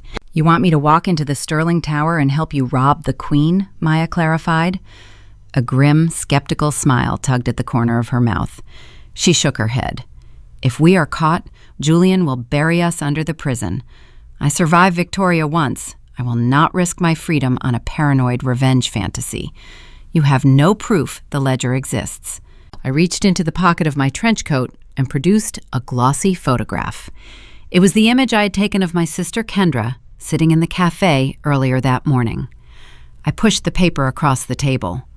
"Look at her wrist," I instructed. Maya lowered her eyes to the photograph.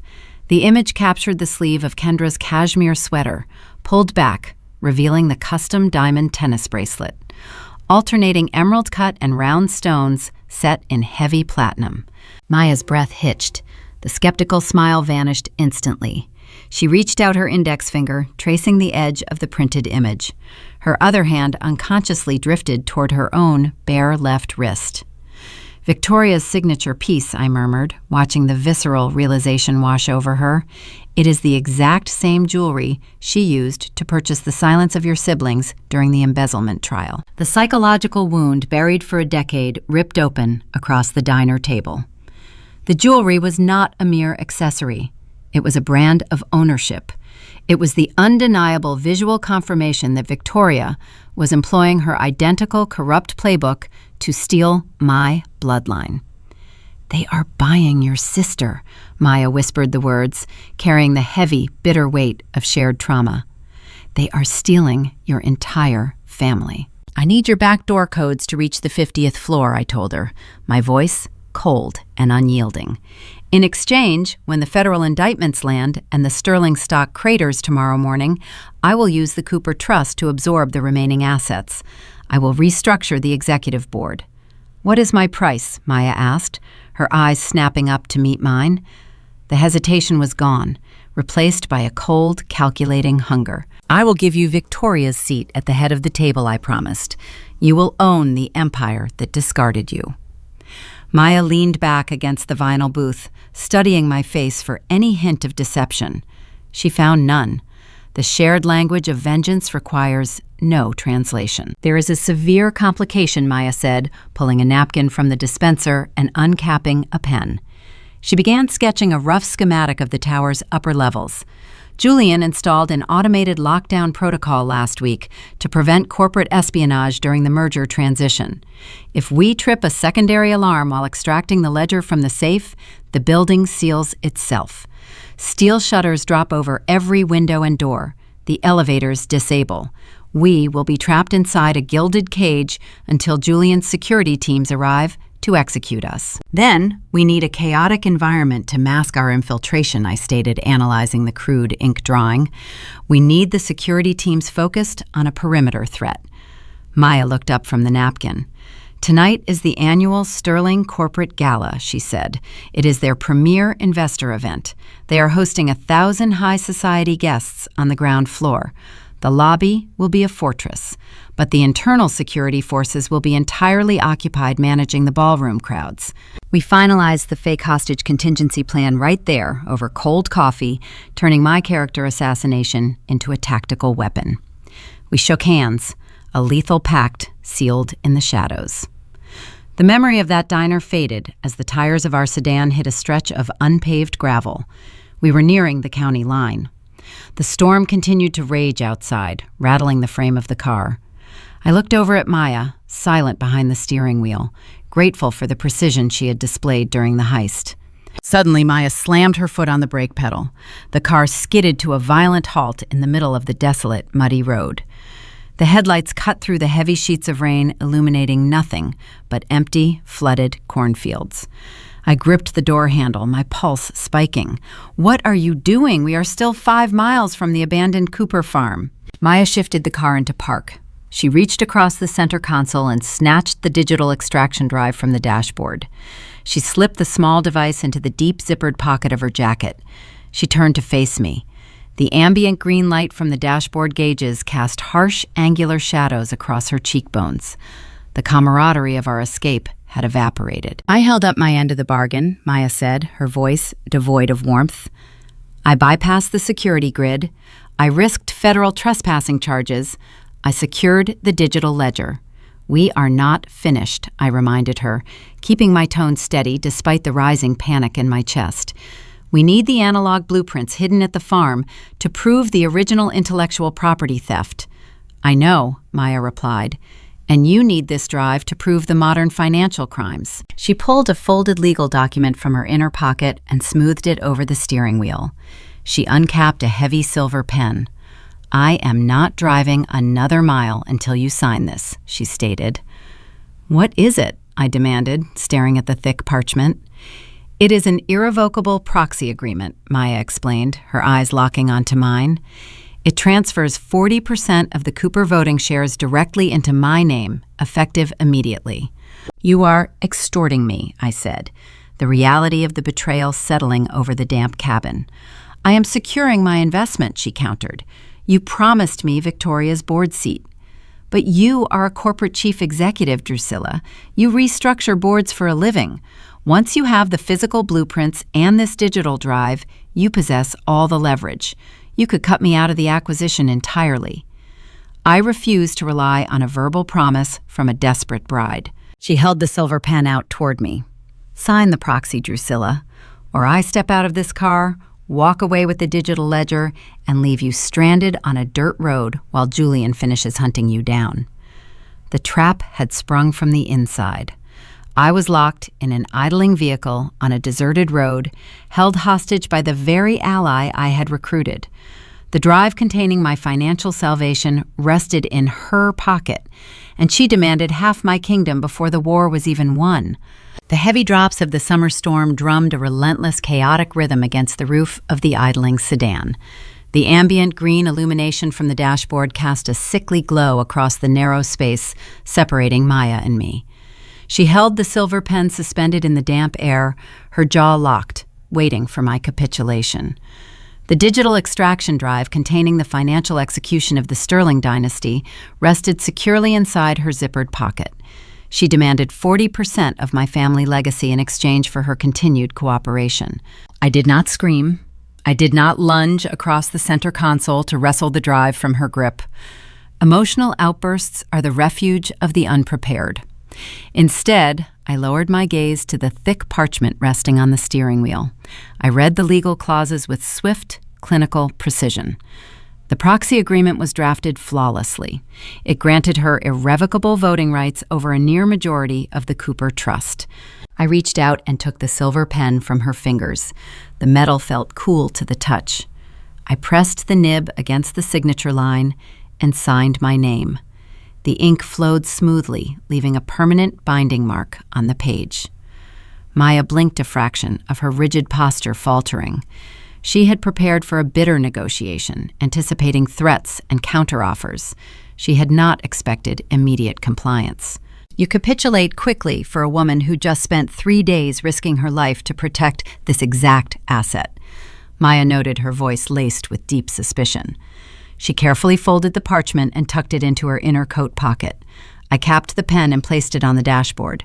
I did not capitulate. Maya, I merely applied basic economic logic. She narrowed her eyes, waiting for the explanation. Right now, the Cooper Trust is a poisoned well, I stated, gesturing toward the rain-slicked windshield. Julian launched a coordinated media assault that wiped out our stock valuation. He forged deeds to steal our most fertile riverfront acres. Institutional investors are fleeing. My signature on that proxy agreement grants you 40% of a negative asset. You just extorted a share of a bankrupt empire. Maya fell silent, her hand hovering over the gear shift. The only way those shares regain their billion-dollar valuation is if we annihilate Sterling Agritech tomorrow morning. I continued, my tone lowering to a cold, factual register. To do that, we need the analog blueprints buried at my grandfather's farm. Without those original patents, Julian will tie the digital ledger up in endless litigation. You bound your financial survival to my success, Maya. We are tethered together. Now put the car in drive. A sharp, grim understanding settled over her features. She recognized the tactical truth. I had not surrendered my kingdom. I had recruited a highly motivated mercenary, compensating her with equity that only existed if we won the war. Maya shifted the transmission into drive. The tires spun briefly in the slick mud before catching traction. We surged forward, plunging deeper into the desolate, unlit county roads. The landscape transformed as we drove further from the city center. The polished glass towers of Des Moines gave way to rolling, darkened hills and endless rows of towering cornstalks whipping wildly in the gale. 30 minutes later, a rusted iron gate appeared in the headlights. A faded, peeling wooden sign hung by a single chain, bearing the name Cooper Farms. This was the genesis of my family. My grandfather built his first irrigation prototypes on this soil. It had sat abandoned for 15 years, maintained only as a historical relic disconnected from the modern digital grid. Maya parked a sedan behind the skeletal remains of a collapsed wooden silo, concealing the vehicle from the main access road. We stepped out into the freezing deluge. The wind howled through the gaps in the decaying barn walls, sounding like a chorus of hollow voices. I retrieved a heavy aluminum flashlight from the glove compartment. I clicked the button, sending a piercing white beam through the sheets of rain. Maya followed closely behind me, clutching the thick, leather-bound physical ledger we had stolen from Victoria's safe, keeping it shielded beneath her raincoat. We trudged through the thick, clinging mud. I navigated the familiar layout by memory, steering us toward the primary barn. The massive wooden double doors were swollen with moisture, their iron hinges rusted shut. "Help me pull," I instructed, gripping the splintering edge of the timber. Maya grabbed the opposite side. We leaned back, digging our heels into the mud, pulling with every ounce of our combined strength. The rusted hinges shrieked in protest, echoing sharply across the empty fields. The door gave way, groaning, opened just wide enough for us to slip through the gap. The interior of the barn smelled of damp earth, rotted straw, and ancient machinery. The beam of my flashlight swept across the cavernous space, illuminating rusted tractors and collapsed wooden lofts. "The root cellar is in the back," I whispered, guiding the beam toward a heavy trap door set into the floorboards near the rear structural supports. We walked across the creaking floor. I knelt and grasped the iron ring of the trap door, hauling it upward. A wave of stagnant, freezing air drifted up from the darkness below. We descended the steep, narrow wooden stairs, our wet shoes slipping on the worn treads. The subterranean cellar was a sprawling, low-ceilinged bunker, originally used for winter crop storage. My grandfather had converted a section of it into a secure locker room for his lead engineers during the 1970s. I aimed the flashlight at the far concrete wall. A row of dark green metal employee lockers stood in the shadows, their surfaces blistered with rust. I approached locker number 7. I reached into my damp pocket and pulled out the small, tarnished brass key my father had pressed into my palm at the clinic. My fingers trembled slightly as I guided the key into the narrow slot. The locking mechanism was stiff with decades of neglect. I applied steady, intense pressure, wiggling the brass shaft until I felt the internal tumblers align. With a sharp, metallic snap, the latch disengaged. I pulled the metal door open. A cloud of fine dust plumed into the damp air. Resting on the bottom shelf was a heavy industrial steel lockbox. I reached inside and hoisted it out. The metal was freezing. I carried the box to a decaying wooden crate in the center of the room, setting the flashlight down so the beam illuminated the work surface. Maya stepped closer, her eyes fixed on the rusted container. The lockbox secured itself with a simple mechanical latch requiring no combination. I flipped the heavy iron buckle upward and pushed the lid back. Inside, protected by layers of brittle, yellowed wax paper, lay a stack of large, folded drafting documents. I peeled the protective paper back and carefully unfolded the top sheet. The crisp, faded blue ink detailed a highly complex proprietary irrigation manifold. I unfolded the next sheet. It displayed the genetic sequencing schematics for a drought-resistant soybean strain. In the bottom right corner of every single document my grandfather had signed his name and stamped the official patent-pending seal, dated 4 years before Sterling Agritech miraculously debuted the exact same technologies to save their failing company. This was the undeniable proof, the smoking gun that predated every digital firewall Julian had erected. The Sterling Empire was a stolen kingdom. "We have it," Maya breathed, staring at the intricate drafting lines. "This, combined with the financial ledger, will trigger federal asset forfeiture by tomorrow afternoon. Julian is finished." Maya placed the heavy leather-bound master ledger onto the wooden crate next to the blueprints. She wiped a streak of rain from her forehead, letting out a long, shuddering sigh of relief. As she rested her hand on the spine of the ancient ledger, her brow furrowed. She ran her thumb back and forth across the thick leather binding, pressing firmly against the embossed stitching. "What is it?" I asked, watching her rigid posture return. She grabbed the flashlight, aiming the beam directly at the spine of the book. "Do you have a pocket knife?" I pulled a small silver letter opener from my keychain and handed it to her. Maya wedged the sharp tip beneath a subtle raised bump concealed within the intricate leather tooling of the spine. She sliced through the antique thread, peeling back a square inch of the leather cover. Embedded deep within the binding sat a tiny metallic disc no larger than a coin. A microscopic red light pulsed steadily at its center. "A micro-radio frequency transponder," Maya whispered, the color draining from her face. Julian did not just secure his safe with biometrics. He chipped the physical book. It operates on a decentralized satellite frequency. A chilling realization paralyzed my lungs. We had not executed a flawless escape. Julian allowed us to flee the corporate tower, because he was tracking the prize.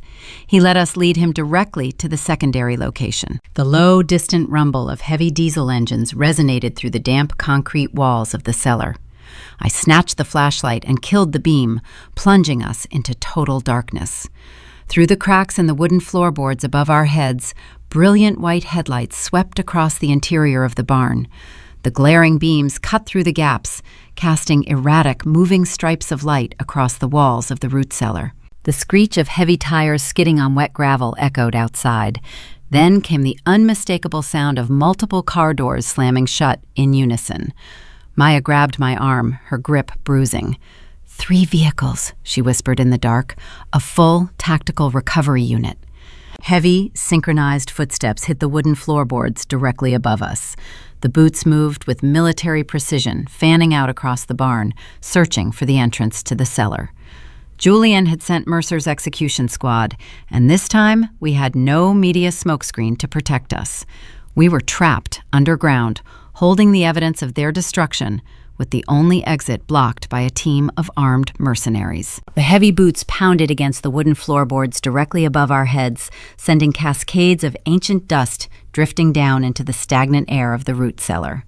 Each footfall echoed with a hollow, rhythmic thud. Julian had deployed a full tactical recovery unit, and they were methodically sweeping the perimeter of the decaying barn. Maya stood frozen beside the wooden crate. Her eyes were wide, fixed on the ceiling. She clutched the heavy physical ledger to her chest, her knuckles stark white against the dark leather. The tiny, pulsing red light of the radio frequency transponder mocked us from its hidden cavity within the binding. I did not let panic hijack my nervous system. Fear is a useless metric when the variables require immediate action. I snatched the silver letter opener from the crate. I stepped close to Maya, prying the ledger from her rigid grip. "Hold the flashlight," I whispered, pressing the cold aluminum cylinder into her palm. "Keep the beam pointed down." I dug the sharp tip of the silver blade into the antique leather spine. I worked with precise, deliberate movements, severing the remaining adhesive holding the tracking chip in place. I popped the metallic disc free. It fell into my open palm, the red diode blinking with a steady, traitorous heartbeat. "We need a decoy," I murmured, scanning the dark perimeter of the subterranean bunker. My grandfather designed this cellar long before modern climate control systems existed. To prevent seasonal flooding from ruining the winter harvests, he engineered a gravity-fed drainage flume. It ran beneath the foundation of the barn, channeling excess groundwater directly into the fast-moving currents of the county river half a mile away. I moved to the lowest corner of the concrete floor. A heavy rusted iron grate covered a narrow drainage basin. The sound of rushing water echoed from the darkness below. I dropped to my knees and wedged my fingers through the iron slats. The grate was heavy, fused with decades of oxidation. I pulled upward, my muscles burning with the strain. The iron shrieked softly, lifting just enough to expose the subterranean channel. I tossed the tracking transponder into the void. It splashed into the freezing, invisible current. Julian's mercenaries were tracking a digital signal. In a few moments, their monitors would show the prize moving rapidly away from the farm, traveling at the exact speed of the swollen river. They would abandon the barn and chase a ghost into the storm. "We need to follow the water," I told Maya, gesturing toward the open grate. "The flume pipe is wide enough to crawl through. It empties into a ravine beyond the property line." Maya stared at the dark, narrow opening. "We will drown," she whispered. "We will die if we stay here," I corrected. "Grab the blueprints." I slipped the heavy master ledger into my waterproof duffel bag. Maya rolled the faded analog patent documents into a tight cylinder, securing them inside her coat. The heavy trapdoor at the top of the cellar stairs rattled. One of the mercenaries had found the entrance. "Move," I ordered. I lowered myself into the drainage basin, the freezing black water instantly soaking through my trousers and chilling my skin. The concrete pipe was agonizingly narrow. I lay flat on my stomach, my shoulders brushing the curved walls. Maya followed close behind me, pulling the heavy iron grate back into place just as the cellar door swung open above us. The beam of a high-powered tactical flashlight swept across the room we had just vacated. I held my breath. the icy water rushing past my elbows and knees. We crawled forward into the suffocating darkness of the pipe. The physical toll of the tunnel was brutal. Sharp rocks and debris tore at my palms. The air was thin, thick with the scent of mold and rotting vegetation. As we dragged ourselves inch by inch beneath the freezing earth, the isolation of the dark pipe mirrored the profound psychological isolation of my reality. My mind began to process the sheer magnitude of the conspiracy. I cataloged the betrayals, laying them out like pieces of a sterile corporate audit. I thought of my biological sister sitting in the upscale cafe, wearing a diamond bracelet purchased with my inheritance, casually discussing the forged boundaries of our land. I thought of my trusted family attorney, a man who had watched me grow up, feeding decades of legal history into a commercial shredder to protect his new luxury watch. I thought of Julian, orchestrating a fake stroke, confining my father to a chemical prison, just to absorb a creditor. And then my thoughts drifted back to the executive coat closet on the 50th floor just hours prior. I remembered the distinct, undeniable fragrance of sandalwood and citrus. I remembered my chief financial officer leaning into Julian's embrace, laughing about my fabricated mental collapse. She had been sleeping with my fiancé, feeding him my proprietary strategies, and planting burner phones on Victoria's desk. The depth of the rot was total. My fiancé, my sister, my lawyer, and my most trusted executive had all conspired to ruin me. They dismantled my life with a casual, devastating arrogance, assuming I would simply break under the pressure. As I pulled myself through the freezing mud, the last remnants of my grief evaporated. The sorrow burned away, replaced by a cold, calculating, tactical rage. I refused to merely escape this trap. I refused to hand these documents over to a federal prosecutor and wait years for a legal resolution, while Julian lived in my home and spent my capital. I resolved to burn their entire empire to the ground simultaneously. I needed them all in one room. I needed to look them in the eye as the foundation crumbled beneath their feet. The pipe began to slope upward. A faint gray light appeared in the distance. The rushing water spread out, emptying into a shallow, muddy ravine. I pushed myself out of the concrete tunnel, collapsing onto the wet grass. Maya emerged behind me, gasping for air, her dark raincoat caked in thick gray mud. The storm had passed.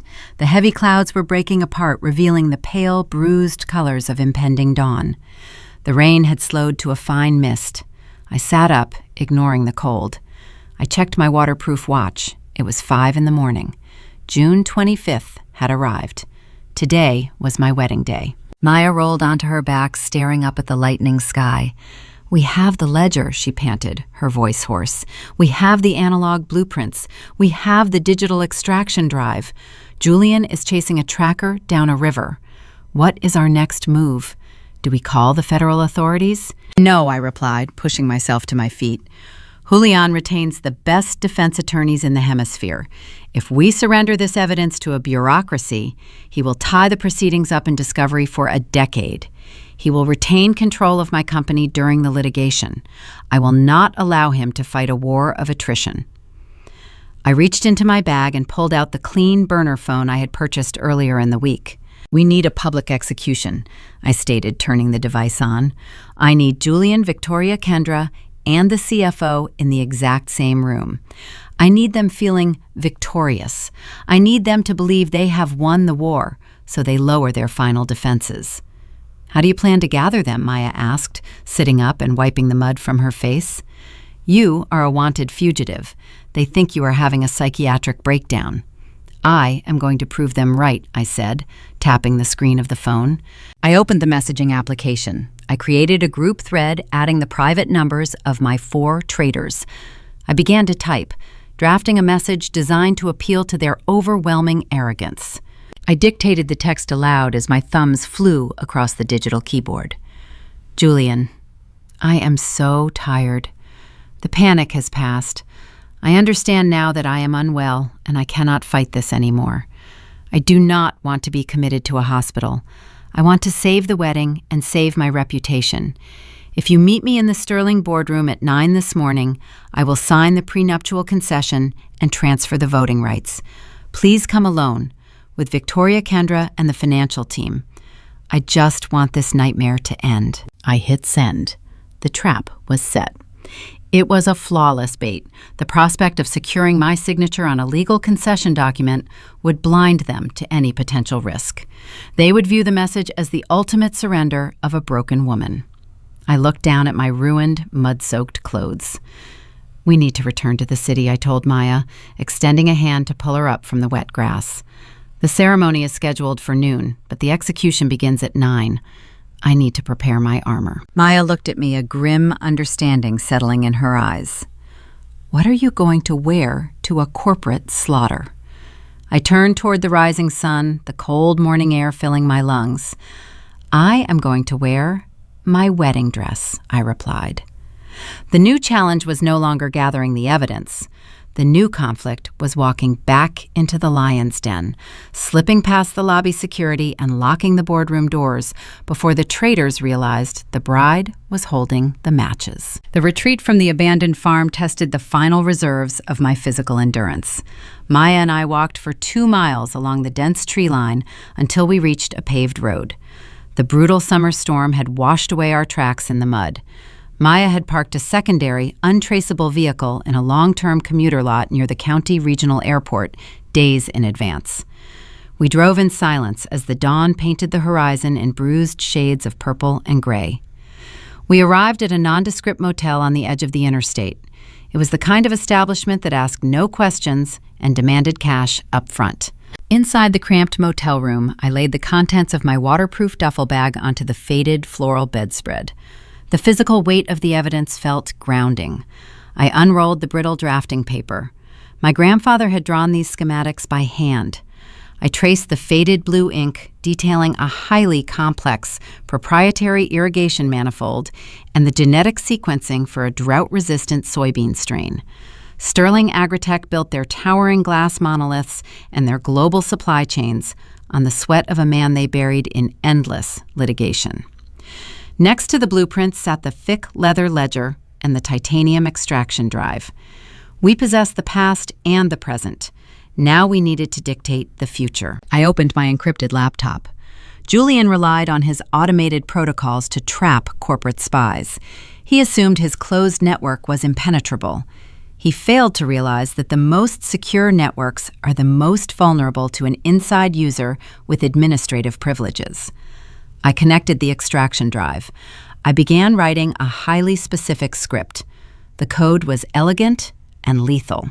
I used a portable scanner from my bag to digitize the analog blueprints, merging my grandfather's hand-drawn legacy with the modern financial records.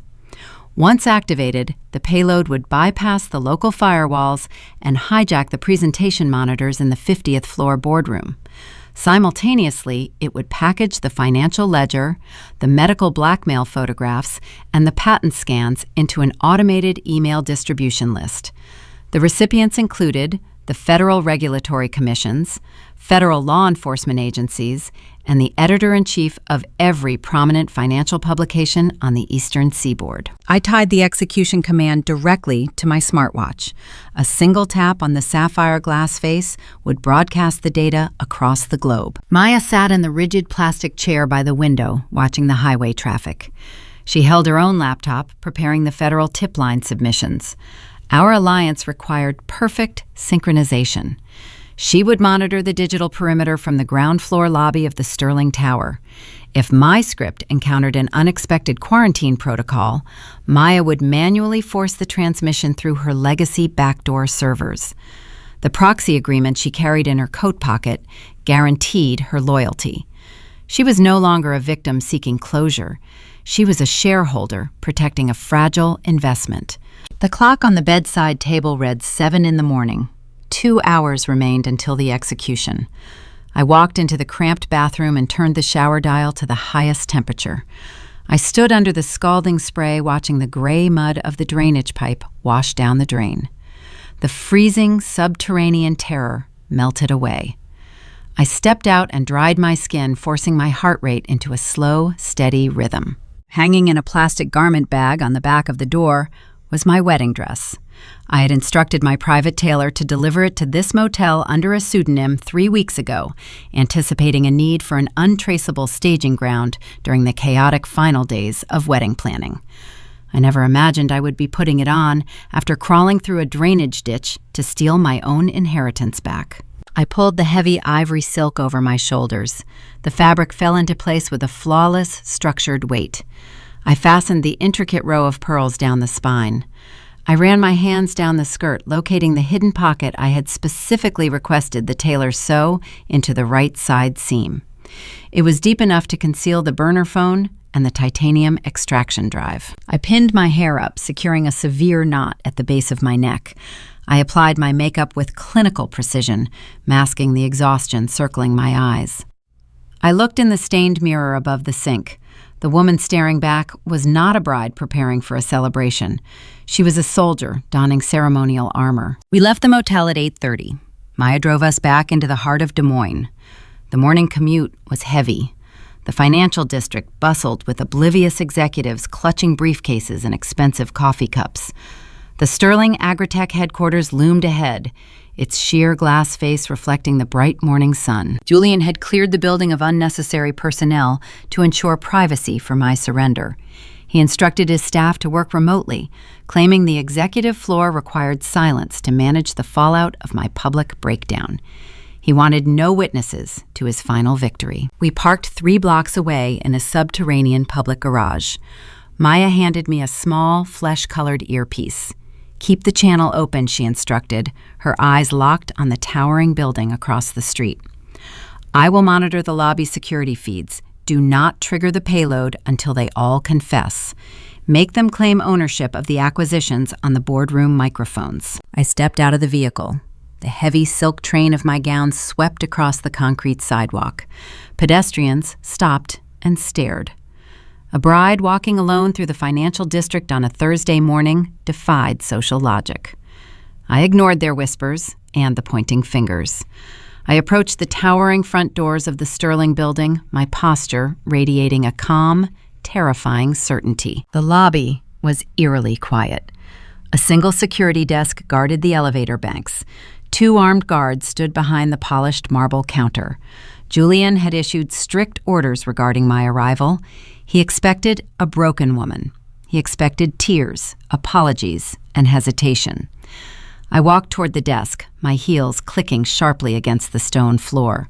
The guards straightened their posture, their hands resting cautiously near their radios. "Miss Cooper," the senior guard said. His voice was tight with uncertainty. "Mr. Sterling is waiting for you upstairs. He instructed us to escort you directly to the boardroom." The guard stepped out from behind the desk. He reached onto his tactical belt and produced a set of heavy steel handcuffs. "He requested we secure your hands," the guard explained.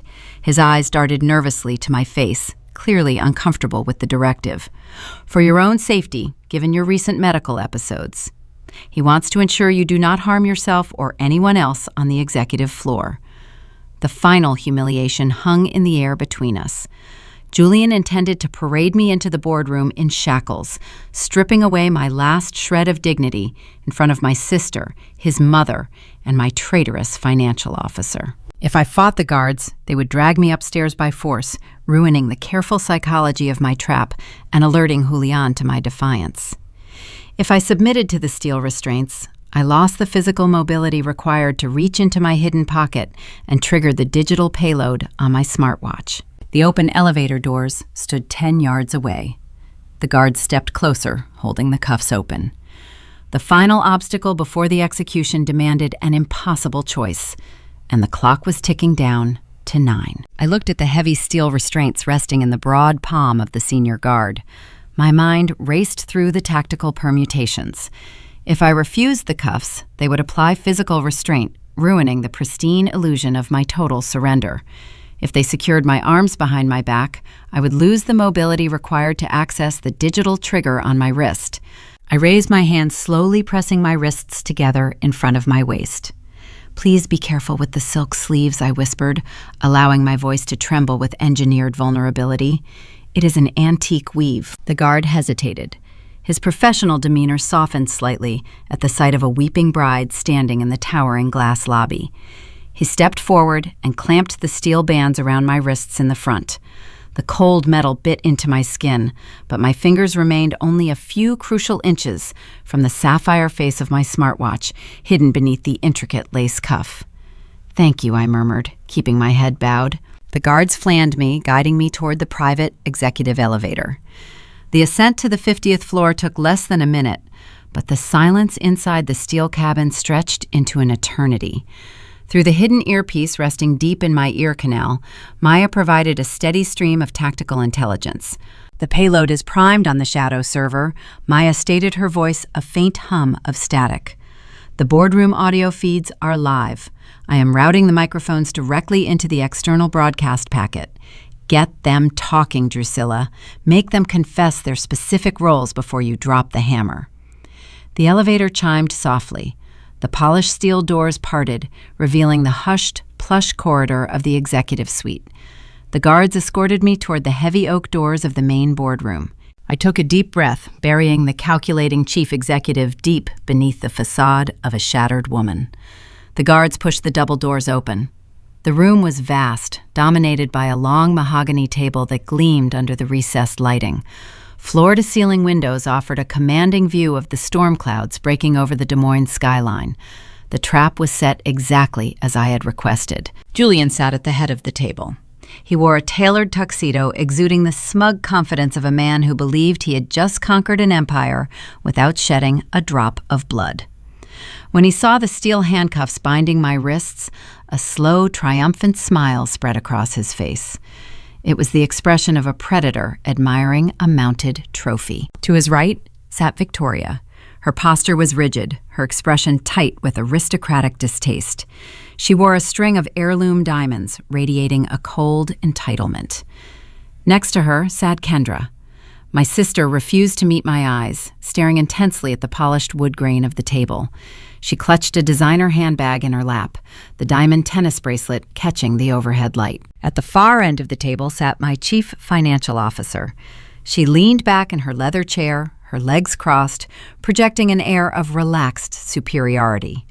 She had traded her usual conservative business attire for a vibrant designer suit, silently signaling her impending promotion within the Sterling hierarchy. Julianne stood up, gesturing toward an empty chair positioned directly across from him. A thick stack of legal documents rested on the table next to an expensive fountain pen. "You can remove the restraints," Julian instructed the guards, his tone dripping with magnanimous authority. "My fiancé is fragile today, but she is ready to cooperate. We require her signature on these conservatorship documents." The senior guard stepped forward, inserting a small key into the steel cuffs. The mechanisms clicked open. I rubbed my wrists, keeping my gaze lowered to the floor. The guards nodded to Julian, turned on their heels, and exited the room.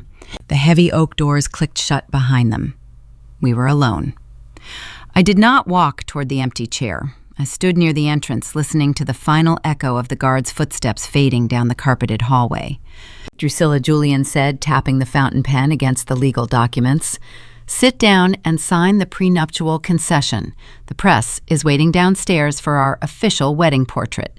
The sooner you finalize the transfer of the voting rights, the sooner we can get you the psychiatric help you need." I raised my head. I let the engineered fear drain from my face, replacing the vulnerability with a cold, hollow stare. I turned my back to Julian. I reached out and grasped the heavy brass deadbolt affixed to the double doors. I slid the metal bar into the locking chamber. The mechanism engaged with a sharp, echoing snap. "What are you doing?" Victoria demanded, her voice sharp with sudden irritation. "Open that door immediately." I turned back to face the table. I reached into the hidden pocket sewn into the seam of my silk skirt. My fingers brushed against the cheap plastic casing of the prepaid device I had recovered from Julian's penthouse. I drew the burner phone out and tossed it onto the pristine mahogany surface. The black device slid across the polished wood, stopping mere inches from Julian's interlaced fingers. His triumphant smile faltered. A deep crease appeared between his brows as he stared down at the dark screen, recognizing the instrument of his own treason. "The wedding is permanently canceled," I stated. My voice carried no tremor. It held the icy, measured cadence I reserved for hostile corporate terminations. "But the acquisition is just beginning." The silence in the room became suffocating. The air grew heavy thick with the sudden realization that the prey had just locked the hunters inside the cage. "You stole my property," Julian growled, his hands flattening against the table as he stood up. He pointed a finger at my chest. "You broke into my private study. It does not matter what you think you found. You have no leverage. You are an unstable woman suffering a delusion, and the entire world believes it." I took a slow step toward the table. "Did the delusion forge my father's signature on the riverfront deeds, Julian? Did the delusion instruct your medical team to induce a chemical coma so you could bypass the board of directors?" Julian let out a harsh, arrogant laugh. He leaned over the table, his hubris blinding him to the danger. "I saved your failing company, Drusilla. Your father was weak. The trust was bleeding capital. I orchestrated the medical conservatorship because you lacked the vision to modernize the assets. I took control because I am the only one capable of leading this empire." In my earpiece, Maya let out a sharp exhale of triumph. "We have his confession on the audio feed," she whispered. I shifted my gaze to the far end of the table. I looked directly at the woman who had managed my ledgers for 3 years. "And you fed him the financial vulnerabilities to justify the takeover," I said to my chief financial officer. "You traded proprietary trade secrets for a corner office and a place in his bed." The executive did not flinch. She offered a cold, unapologetic smirk. "Business is a transaction, Drusilla. You relied on loyalty. Julian offered equity. I transferred the liquid capital into the Sterling holding accounts this morning. Your accounts are empty. You are bankrupt." I turned my attention to my sister. Kendra finally looked up, her eyes bright with unshed tears, yet her jaw remained stubbornly set. "You sold our father for a piece of jewelry," I told her, my voice dropping to a harsh whisper. "You read the forged boundaries. You knew he was a captive in that clinic." Kendra gripped the edge of the table. "He always chose you, Drusilla. He gave you the company. He gave you the power. Victoria promised me a permanent seat on the advisory board. I did what I had to do to secure my own future." Victoria stood up her chair, scraping loudly against the hardwood floor. "Enough of this theatrical nonsense." She glared at me, her aristocratic composure cracking under the weight of her rising anger. "You are a defeated, pathetic girl wearing a costume. You possess no proof, no allies, and no capital. Unlock that door before I have security drag you out of here in a straitjacket." I looked at the 4 faces staring back at me. They had willingly confessed to fraud, embezzlement, and medical kidnapping, boasting of their crimes into the hidden microphones I had routed to the external broadcast servers. They believed their wealth and their status rendered them untouchable. I raised my left arm, pulling back the delicate lace cuff of my wedding gown to reveal the sleek, dark face of my smartwatch. "I possess the analog blueprints from the root cellar," I informed Victoria, watching the color drain from her face as I referenced the stolen patents. "I possess your physical master ledger, and I possess the digital extraction drive from your wall safe." Julian lunged around the table, his eyes wide with sudden frantic terror. "Stop her!" I tapped the sapphire screen of my watch. The execution command transmitted instantly. A piercing, high-pitched siren erupted from the ceiling speakers. The ambient lighting in the boardroom died, replaced by a pulsing, harsh, crimson glare. Heavy steel security shutters dropped from the ceiling, slamming down over the floor-to-ceiling windows with a deafening metallic crash. The automated lockdown protocol engaged, sealing the executive floor with thousands of pounds of magnetic force. The conspirators flinched as the room plunged into an eerie red twilight. Julian stopped dead in his tracks, staring at the locked doors. "You trapped us." Every massive presentation monitor mounted on the boardroom walls flickered to life simultaneously. The screens glowed with a blinding white light illuminating the terrified faces of my enemies. The monitors began to scroll through hundreds of digitized documents displaying the forged signatures, the offshore banking transfers, and the original stolen patent designs. The trap was sealed, the evidence was broadcasting to the world, and the final reckoning had arrived. The 4 towering presentation monitors mounted along the boardroom walls flared with a blinding white illumination. The sudden glare cast harsh, elongated shadows across the terrified faces of my captives. The digital displays began to scroll through the decrypted contents of the master ledger. Row after row of offshore routing numbers, shell company designations, and bribery payouts marched across the sleek glass screens. Beside the financial records, high-resolution scans of my grandfather's original irrigation patents appeared, complete with his distinct signature and the dated federal seal. The theft of their founding technology was no longer a buried secret. It was a glowing, inescapable broadcast, illuminating the dark room. Julian stood frozen at the head of the mahogany table. His tailored tuxedo seemed to hang loosely on his frame as the reality of the trap severed his arrogant composure. He reached frantically into his breast pocket and produced his primary smartphone. He jabbed his thumb against the screen, attempting to access the central servers to initiate an emergency system purge. His face turned a pale, sickly shade of gray in the monitor light. He tapped the glass again, his breathing growing rapid and shallow. "The override is permanent," I informed him. My voice cut through the ambient hum of the electronics, sharp and unyielding. "You cannot delete the archives. My script hijacked your administrative credentials the moment I tapped my wrist. I locked you out of your own corporate network." Julian stared at his useless device, his jaw working silently. "I did not just trap you in this room." I continued pacing slowly along the length of the table. "I routed the data outward.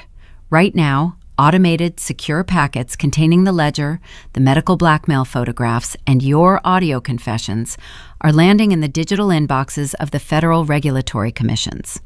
Federal investigators are receiving the unredacted files. The journalists you invited to the lobby for our wedding portraits are currently reading the true history of your empire on their mobile devices. The press release has been rewritten." Victoria Sterling stared at the wall monitors. The aristocratic composure she had wielded like a weapon for 4 decades shattered into a million irreparable pieces. Her legs gave out. She sank heavily into her leather chair. The heirloom diamonds resting against her collarbone caught the crimson glare of the emergency lights, looking suddenly dull and suffocating. She raised a trembling hand to her mouth. Her eyes tracked the rolling list of illegal land acquisitions she had personally authorized over the years. Her generational dynasty, built on stolen ideas and maintained through ruthless intimidation, evaporated into digital ash before her eyes. She did not speak. She simply stared into the void of her own ruin. Kendra sat paralyzed on the opposite side of the table. The realization of her complicity washed over her in a wave of crushing despair. She looked down at the diamond tennis bracelet encircling her wrist, the undeniable visual proof of her treason. Tears spilled over her lower lashes, carving dark lines through her flawless bridal party makeup. She opened her mouth, perhaps to offer a desperate apology or beg for leniency, but no words materialized. She possessed nothing left to offer. I had frozen the family accounts. Julian was bankrupt. She had severed her ties to her bloodline for a seat on a board of directors that no longer existed. She buried her face in her hands. Her shoulders shook with silent, ragged sobs. At the far end of the table, the chief financial officer recognized the distinct, inescapable geometry of a closing prison cell. She was a woman who calculated risk for a living, and the current ledger indicated a terminal deficit. She stood up her chair, tipping backward and crashing onto the hardwood floor. She ignored Julian. She ignored Victoria. She sprinted toward the heavy oak double doors, grabbing the brass handle and pulling with frantic, uncoordinated strength. The magnetic locks held firm. The heavy timber did not budge. She pounded her fists against the polished wood, her pristine designer suit wrinkling with the futile effort. The doors remained an impassable barrier. Julian dropped his dead phone onto the table. It shattered the silence with a sharp clatter. He looked at me, his chest heaving with heavy, labored breaths. "You destroyed the company," he hissed. His voice was stripped of its usual smooth baritone, reduced to a desperate, ragged whisper. "You sank the valuation. The stock will plummet to zero. You ruined yourself just to hurt me." I stopped pacing and turned to face him. "I did not ruin myself, Julian. I executed a hostile liquidation. I engineered the software virus to do far more than just broadcast your crimes to the press." I pointed to the largest monitor on the far wall. The screen shifted from the patent blueprints to a live feed of the Sterling holding accounts. "You built an automated corporate takeover program to absorb failing competitors," I reminded him. "I simply reversed the target parameters. The moment the federal agencies received the evidence of your fraud, my script initiated an emergency asset liquidation protocol. It drained your liquid capital, dissolved your offshore shell companies, and transferred the recovered funds directly back into the Cooper Family Trust as retroactive restitution for the stolen patents." Julian stared at the screen as the account balances rapidly drained to zero. The empire he sought to expand was now a hollow shell, and the capital belonged to the woman he tried to break. Before he could process the magnitude of his sudden poverty, a loud, echoing boom resonated from the hallway outside. The sound of heavy tactical gear and shouting voices filtered through the thick oak doors. Maya had fulfilled her final role. Once the data transmission completed, she disabled the 50th floor lockdown from her remote terminal, granting access to the authorities I had alerted hours prior. The brass deadbolt on the double doors disengaged with a loud mechanical click. The doors swung open inward. A dozen federal agents clad in dark tactical armor flooded into the executive suite. They moved with swift, coordinated discipline, sweeping the room and securing the perimeter. The lead agent, a tall woman with a stern, impassive expression, approached the mahogany table. She held a thick stack of printed warrants in her left hand. "Julian Sterling," the agent announced. Her voice carried the undeniable weight of federal authority. "You are under arrest for securities fraud, corporate embezzlement, and conspiracy to commit medical kidnapping." Two agents stepped forward, grabbing Julian by the arms. He did not fight them. The arrogant corporate predator had been reduced to a hollow, trembling ghost. They forced his hands behind his back, securing them with heavy steel cuffs. The metallic ratcheting sound echoed through the silent room, finalizing his defeat. Another pair of agents moved toward Victoria. She did not look up as they recited her Miranda rights. She stared blankly at the polished wood of the table, trapped in the wreckage of her own staggering hubris. The agents pulled her to her feet. Her diamonds clinked softly against the metal restraints binding her wrists. The chief financial officer stopped pounding on the door. She surrendered to the nearest agent, holding her wrists out in silent, terrified compliance. She knew the federal sentencing guidelines for corporate espionage, and the fear was etched deep into her features. Kendra remained in her chair, weeping uncontrollably, as an agent gently tapped her shoulder, signaling her to stand. She cast one final, agonizing look in my direction. I offered her nothing. I provided no pity.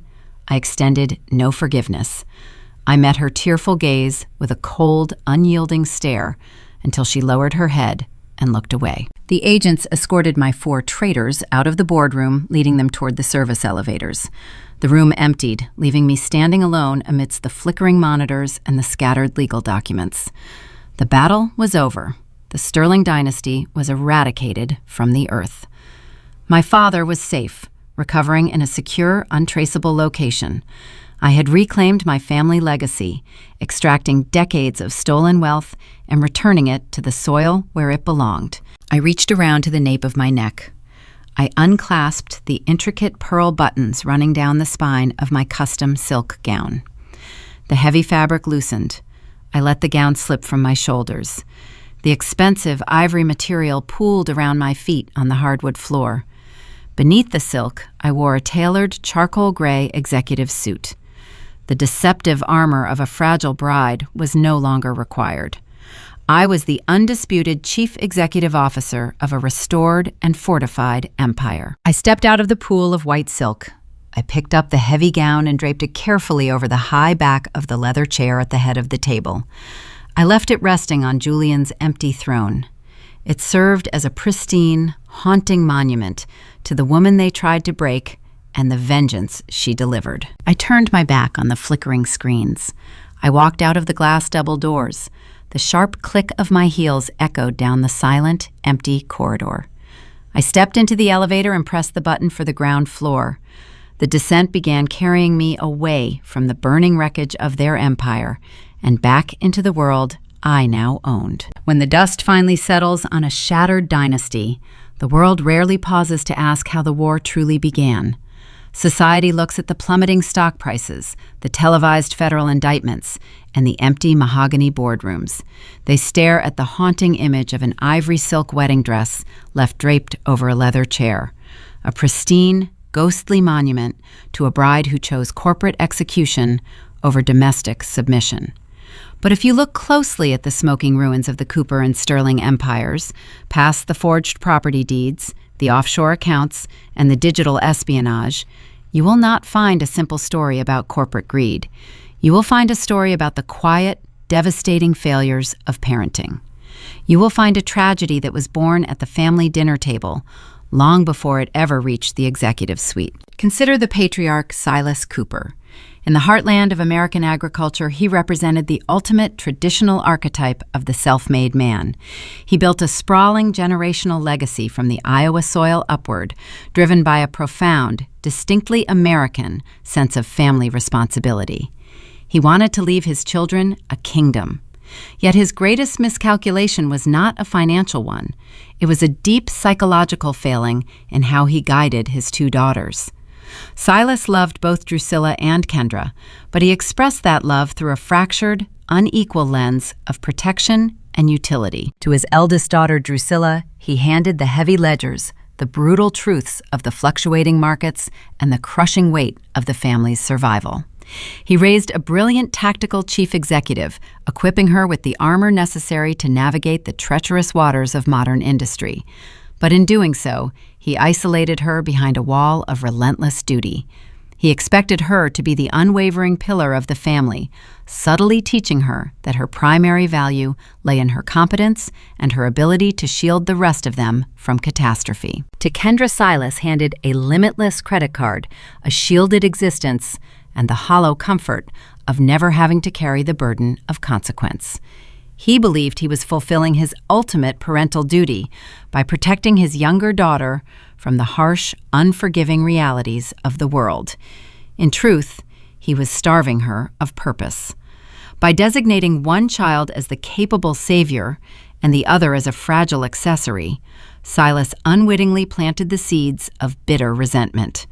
In American culture, where self-reliance and personal achievement are deeply intertwined with a person's sense of self-worth, stripping a child of their responsibility is a quiet, insidious form of cruelty.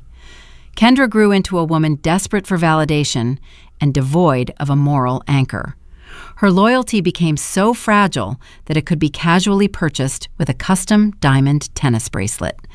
The betrayal that nearly erased the Cooper bloodline was not born of inherent malice, but of a profound lack of emotional awareness and fundamental fairness in her upbringing. On the opposite side of the battlefield stood Victoria Sterling, a mother who entirely weaponized her child.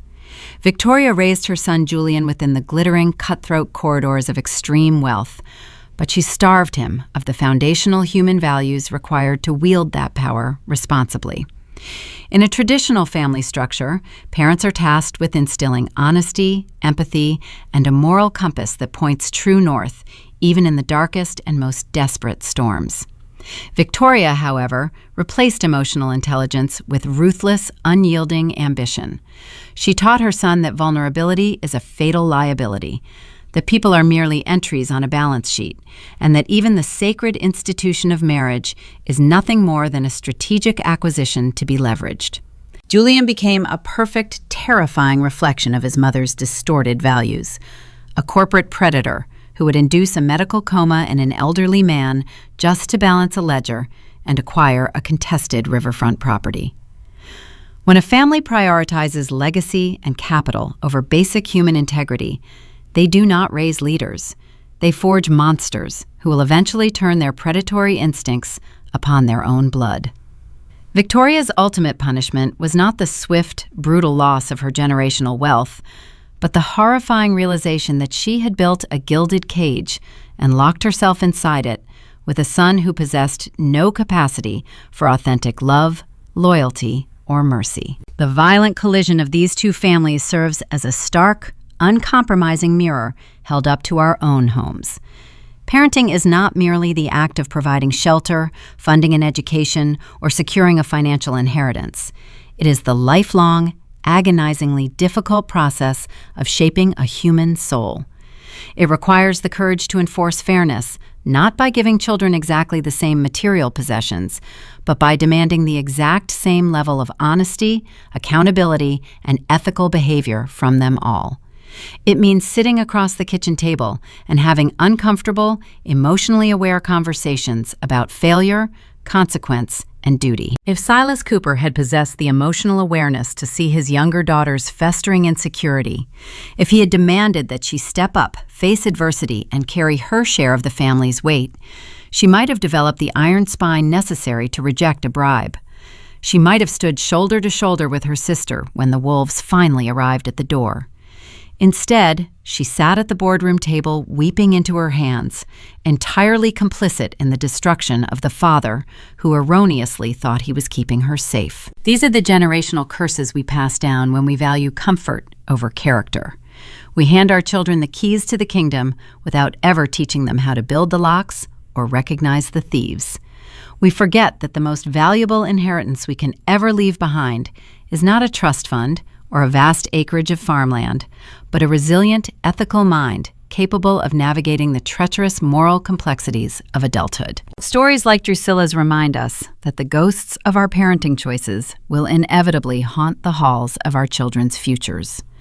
They challenge us to critically examine the boundaries we set, the truths we ignore, and the emotional armor we fail to provide. If this exploration of family loyalty, betrayal, and the hidden costs of legacy resonated with you, please take a moment to follow the channel Linda Vengeance. Here we delve into the complex, often dark realities of human relationships, unearthing the profound, hard-earned lessons hidden beneath the drama. Your continued support allows us to keep telling the stories that matter, the ones that force us to look a little closer at the people we trust the most. As the echoes of the federal sirens fade into the distance and the towering sterling glass monolith stands empty, we are left to deeply ponder the true meaning of a family legacy. A dynasty is not preserved in steel vaults, hidden wall safes, or encrypted digital ledgers. It is preserved in the quiet, unseen moments of guidance and discipline we offer our children before they step out into the world. You can build an empire that reaches the sky, but if the foundation is cracked by favoritism, deceit, and emotional neglect, it is only a matter of time before it collapses under its own weight. Look around your own dinner table tonight. Listen to the silence between the words. The ultimate question remains suspended in the quiet air. When the storm finally breaks against your windows, will the children you raised stand together to weather the gale, or will they be the ones who open the door to the wind?